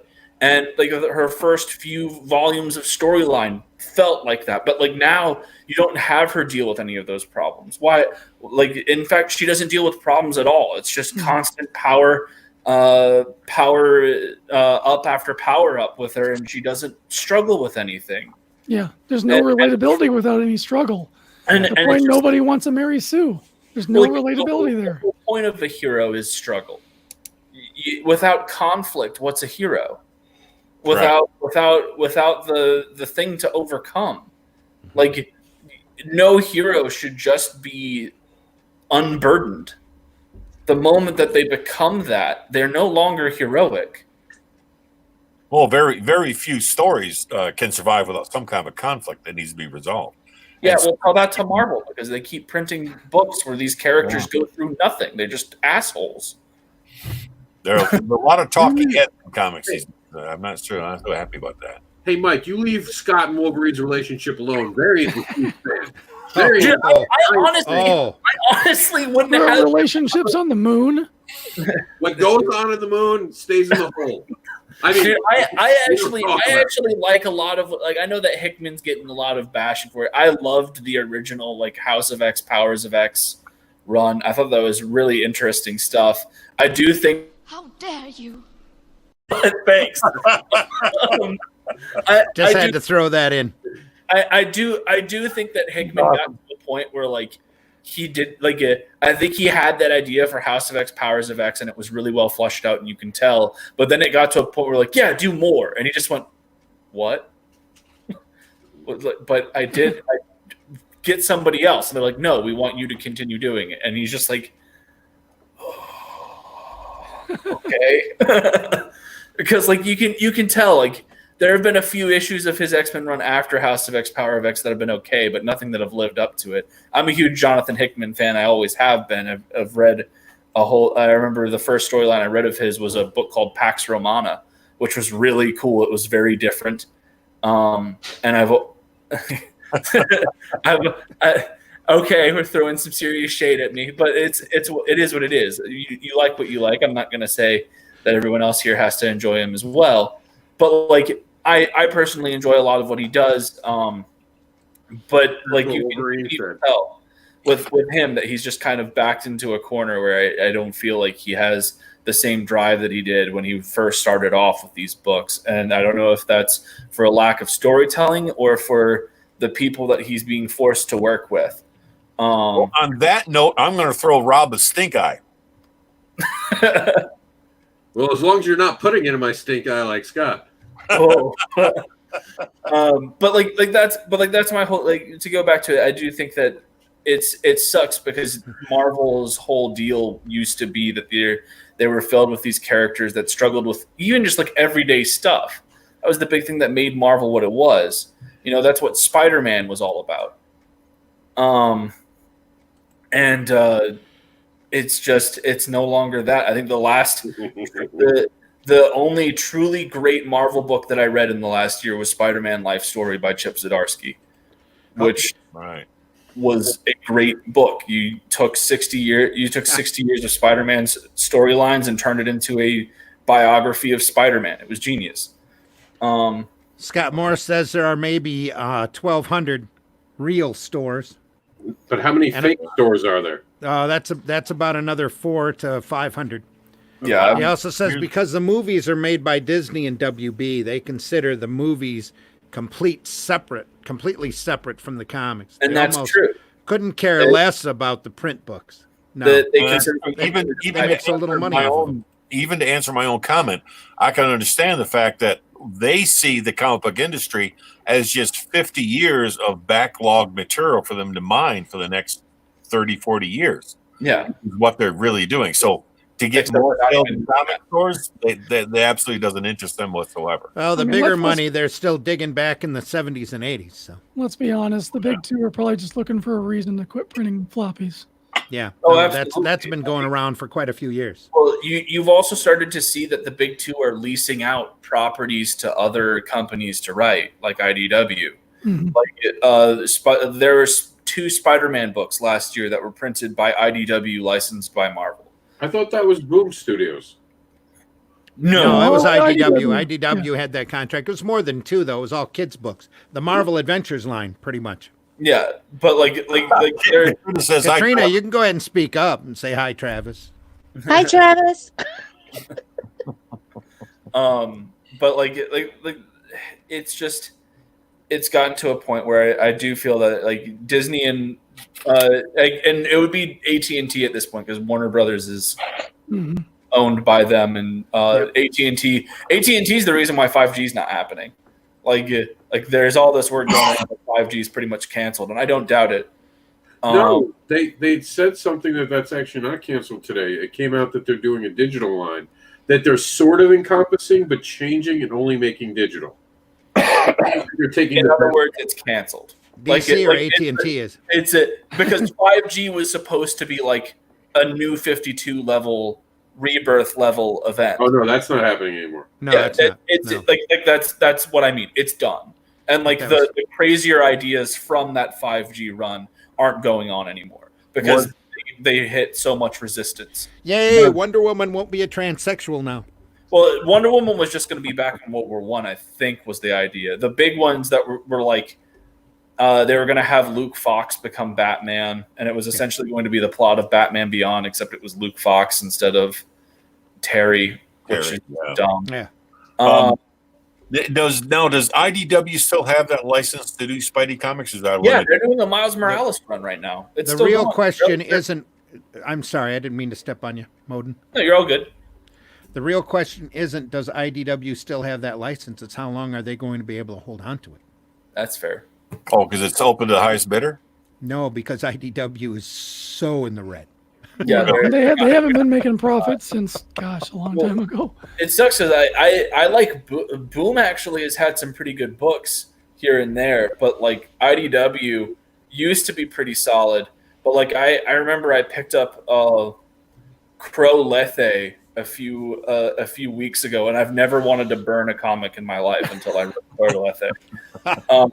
I as someone who's a big fan of the original James O'Barr's The Crow and have both like the original square bound soft cover and then the 10th anniversary one up in my library, like I was pissed when I read Crow Lethe. I was like, I wanted to give this a chance because I like the writer, but this is bad. This is really bad. Did Jim have any say in the production of that book? No. No? No? No, he has no connection with the Crow anymore. There He was just supposed licensed to it be. off. Did he sell off the property? He sold off the rights a long time ago. Oh, Yeah, did I he? think the last I wasn't book aware of that. he worked on was the Holocaust one, which was also really fun. He had a project called The Dove he was working on as a new iteration, but I don't think that's materialized. The one that I want to read is his Western one that was supposed to be digital, Sunland or whatever it was, and you can't find it anywhere, even on the place it's supposed to be. And I was just like, you're making this real difficult for me. Hey, listen, guys, I gotta go. Listen, before I buzz out, listen, Elysian Fields does look really good. I like the fact it's got such a clean inking to it and good colors. Wish you the best of luck with that, man. Thank you so much. You bet. You bet. Before you go, Scott, everybody here wants to know, did you ever finish that painting for the dentist? No. Yes. You can't see it. You can't see it. That's not it back there behind your head? No, not at all. You must No. Okay. It's on my too frickin' do list. So I understand. I have a too frickin' do list too. Yeah, I got one of those. I think we all do. Yeah. And here we were like going, well, I got plenty of time now. And still didn't get to really it. making a difference. Yeah. We now realize that that's never been the problem. Scott, do you have anything coming up you want to promote before you leave? I'm going to fix breakfast tomorrow morning. That's about it. There we go. Good for you. Good for you. Right. Outstanding. Yeah. Breakfast at Scott's house. We're coming over to Scott's house for Yay! Think about what you've accomplished. Exactly. All right, Scott. Yay. Okay. Later, dude. We see you near to Wells later. All right, Scott. Thanks for Take coming care, on. Scott. Ladies care. and gentlemen, that was Scott Roseman now leaving the green room. Don't eat all those Cheetos on your way out. Very Yeah. Stop being an ad for Marvel and DC. Let's talk about something. Let's end the show with something independent-wise. Before we do that, Varian, what's our radio number? Radio number is actually right or wrong. Well, okay. Did you say right or wrong? Right No, or wrong? it What? was No, no, don't hold up that book. 19,001. 19,000. We appreciate each and every one of you. Yeah, man. Is Thanks, Peru guys. still Tuning online? in. Is But Peru please, still online? please, if you can, switch on over to YouTube, subscribe, come see our pretty faces because it'll help get us monetized, and we can keep bringing the content. That's right. Do all the YouTube things, all of it. Like, Rob, did you need some Purell? What? I was just wondering if Rob needed some Purell there after that. No, I have. Definitely need a sanitizer, that's for sure.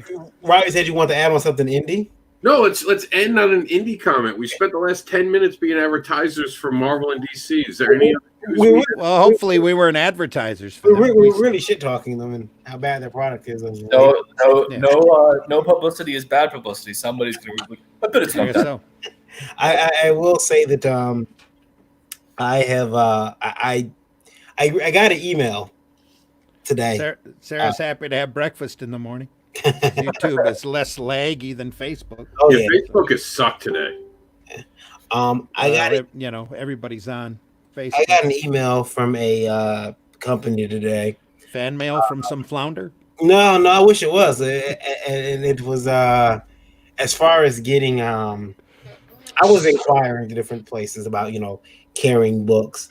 And one of the emails I got basically said, we're open to carrying books, but we only want books of a certain caliber and a certain quality for their comics, and they have a threshold that one must meet. And sorry, I'm looking at Rob, and it really kind of blew some of my plans. I was like, really? What was their threshold? Well, so they're looking for 24 plus page comics. Mm-hmm. I don't want to put the company on the front street, but 24 page comics, and they also are looking for they have a pound. They have a paper pound that you must meet. Okay. And I'm like, but this isn't part of the deal. This isn't what I was, What you're upset because they wanted newsprint or what? They don't want newsprint. Okay. I was about to go your route. What do they want? 50-pound stock or what? They want Marvel DC stock, basically. Whatever that is they're using, which is, if you're in that Marvel shit is kind of cheap nowadays. Yeah, I would say that's not really staying. That's what I was saying. Yeah. All right. I mean, is it coming from the place where they want something durable to be on the newsstand? Because I imagine they don't want return damaged product. I would think so. I hope so. But I think they're just being. I think they're being a little bit. I think they're being mean to me. I think they're just being. Varian, pass me that email. My books stand up for that. I'm good. You just was this a chain? Is there a large amount that we'd be responsible for, or what, or that you'd have to buy a large print run, or what? They would have to buy a large run. They're open to carrying comics, and they told me they would carry comics in their magazine book section. Okay. It would be. You just have to hit 24 or more pages, and it has to be on nice paper stock. Nice paper stock, and they said they wouldn't. And I was like, really? That's kind of cool. And I went to them as Indie Vault, and yeah, I will talk to you guys more about it off the air. But it was it hurt my feelings because I was just as I figured out a way to get around this shit. I'm gonna print everything in newsprint, 80 cents a issue, and I'll sell it for $5. I'll make a killing. I'll be in that mansion next to Eminem before I know it. No, they want me. They want me in the hood. I know. But you know why that is though. It's because there was a period of time there where Marvel and DC were doing the cheapest, nastiest looking reprints of their stuff and just throwing any crap out there they could possibly get. And obviously these stores were probably at the receiving end or at the bargain basement end of these cheap ass products. And they said, well, we're not going to carry this kind of stuff if it's printed like this. That's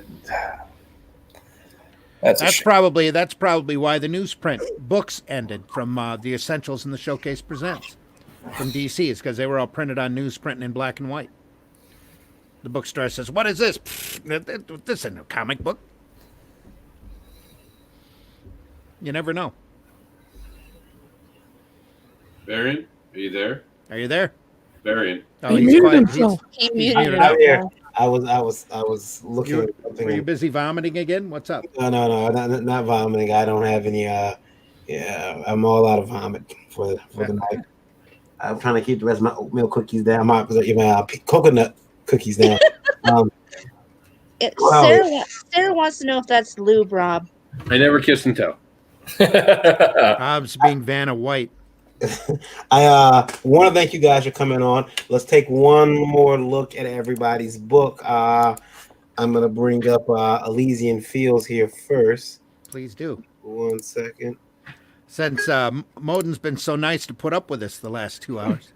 Hey, the pleasure's all Elysian mine. Fields looks really Seriously, this has been a blast. I always like it. All jokes aside, the first time I came on here was a really good time. Even though Varian gave me a string as he told the story of this guy that had a print voucher for his book he couldn't print, and mine blew up. It's always been my Rob will tell you it's my dream every show to get someone triggered. Oh man! Oh boy, did you? Yeah, and take sound bites and share them later. Like, listen. Oh man, I was pissed. But anyways, this is Elysian Fields. Earlier I mentioned all deluxe backers are getting a pinup of that Jim O'Reilly art that I shared up there earlier. I can share it again if we want to. And yeah, we're 76% funded of a $7,000 flex goal. We've got 10 days left in the campaign, and we're really excited to get you guys your books. We're almost done with the interior of the art. Luke's cranking away on the lettering. Everything's turning out really great, really smooth, and we're just super humbled that so many people have been interested in this. We have over 150 backers. This is my first book, first campaign. As well as Marcelo. This is Marcelo's first book. And for both of us, this has just been an incredible experience. So thank you, Varian, for having us up here again. And thank you to everyone that's listening that is a potential backer of Elysian Fields. We hope to see you guys on that contribution list and hope to be sending you guys your secret perks here soon. That is Elysian Fields, issue 0. You find that on Indiegogo. That's ELYSIAN. And, Elysian Fields. You guys got 10 days to do it. 10 days left. Take a look at the campaign and see if you want to buy in. It looks good. I did. I made a note to go check it out. Cool. There you go.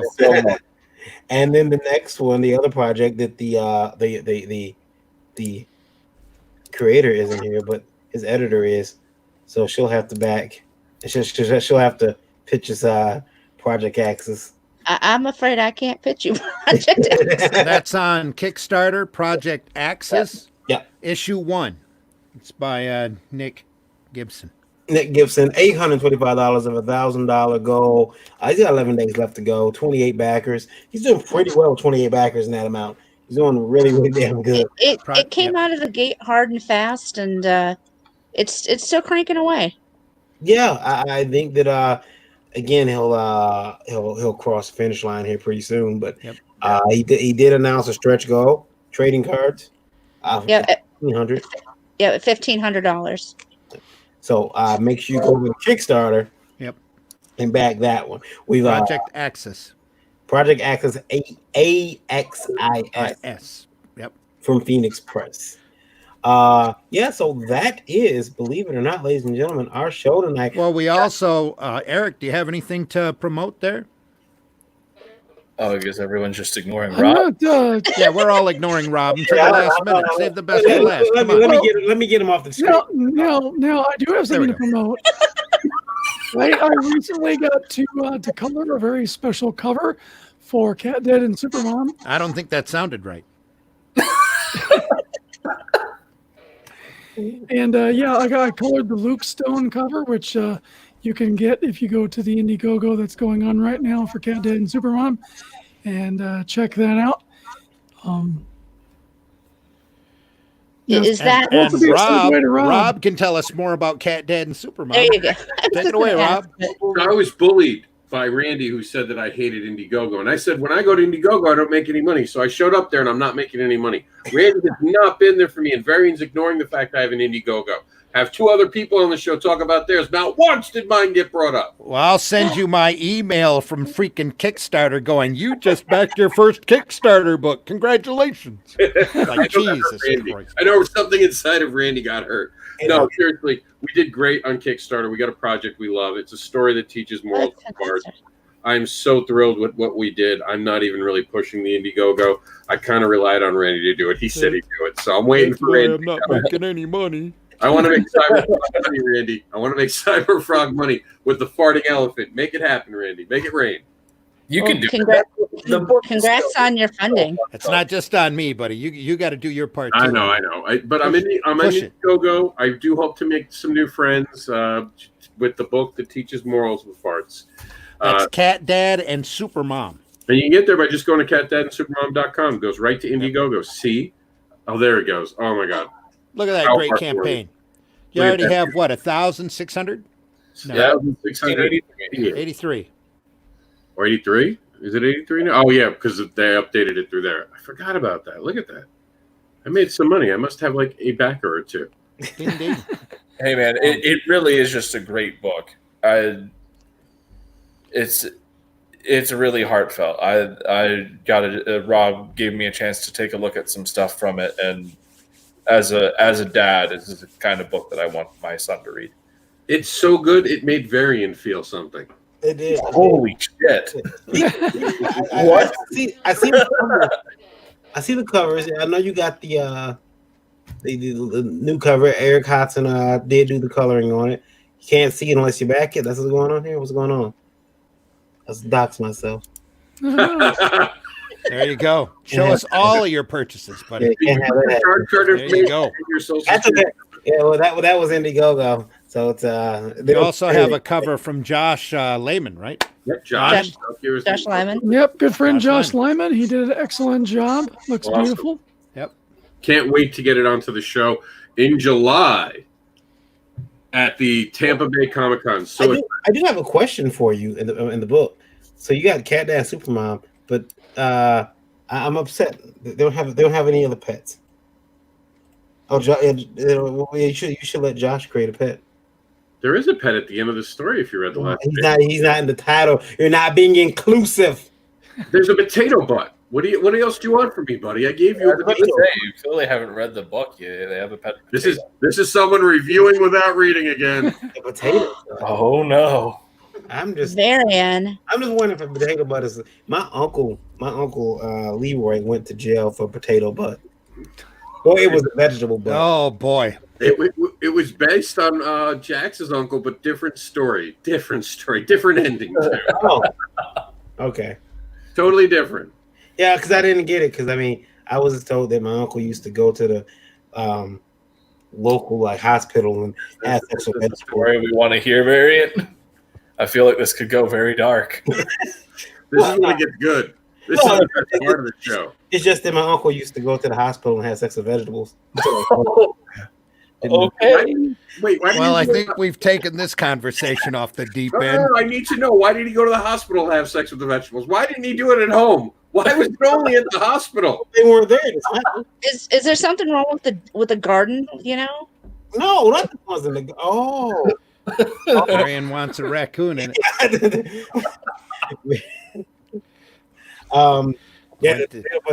Sarah's laughing, saying went to jail for being a potato butt. I thought that's what happens in jail. Oh, she's talking about Wolverine. Ladies and gentlemen, we are TVMA DLSV. I'll say this too before I go. The S stands for slamming. Slamming what? But you know what? By the way, you know what I like about the Luke Stone cover too is that my Josh says no, Sarah. That's mashed potato butt. Oh. Tune in next week when we find an all new way to lower ourselves. Make sure you tune in Wednesday night for Geekgasm, when this kind of conversation will continue. Well, there's no Geekgasm tomorrow. Remember, there's no Geekgasm tomorrow? No. Varian, Oh, I'm sorry. Varian, read the next comment. Read the next comment. Pat Koala. Hey, guys, I just got some sad news for the indie comics community. Brian Bird died from an apparent intentional overdose. Oh, that's wow. Oh. Horrible. That is horrible. That is horrible. Yeah. Oh, that's gosh. I'm trying to think if very sorry to hear that. Yeah. Yeah. I'm trying to think the last time that I was I think I had something that was from Brian Bird, and I just recently. Yeah. That's very sad. It's rough times out there, folks. Try to keep yourself together, stay healthy. Yeah. Mentally as well as physically. Don't be afraid to talk to people if you're not feeling right. Reach out to anybody and everybody. So, yep. Like why we do that, you're not alone every day. No one's alone. We're not alone. No matter what it is, it's never as bad as death. There's someone who wants to talk to you and help you through whatever you're going through. Yeah. Yeah, I've been ending all my weekly blog posts the same way. Just reach out, guys. I'm here. Yeah. You know? I'm willing to listen anytime. Yeah, he was Brian that's a shame to hear about that. I know that he hadn't been on the show, but that's unfortunate. Hate to hear that. It's ruined my mood for the night. And we were going to end on a happy note. We were. Thanks, Pat. We want to thank Anthony Figaro for being so patient and sitting out in a green room. Anthony, Pasha's coming on to talk junk tonight. I'm Anthony. Pat just came in to be the bearer of bad news. I'm gonna yell at him and send him like stale donuts in the morning. Send me your address and send you some stale donuts. That's what you're getting in the mail. We do have stale donuts. Well, we do appreciate the news, Pat. Unfortunately, it's sad news. So. Yeah. We're gonna go off the air here. We'll thank everybody for listening. Listen, guys, if you want to get your questions in, it's really easy to do so. Email us over at indievote@indievote.com.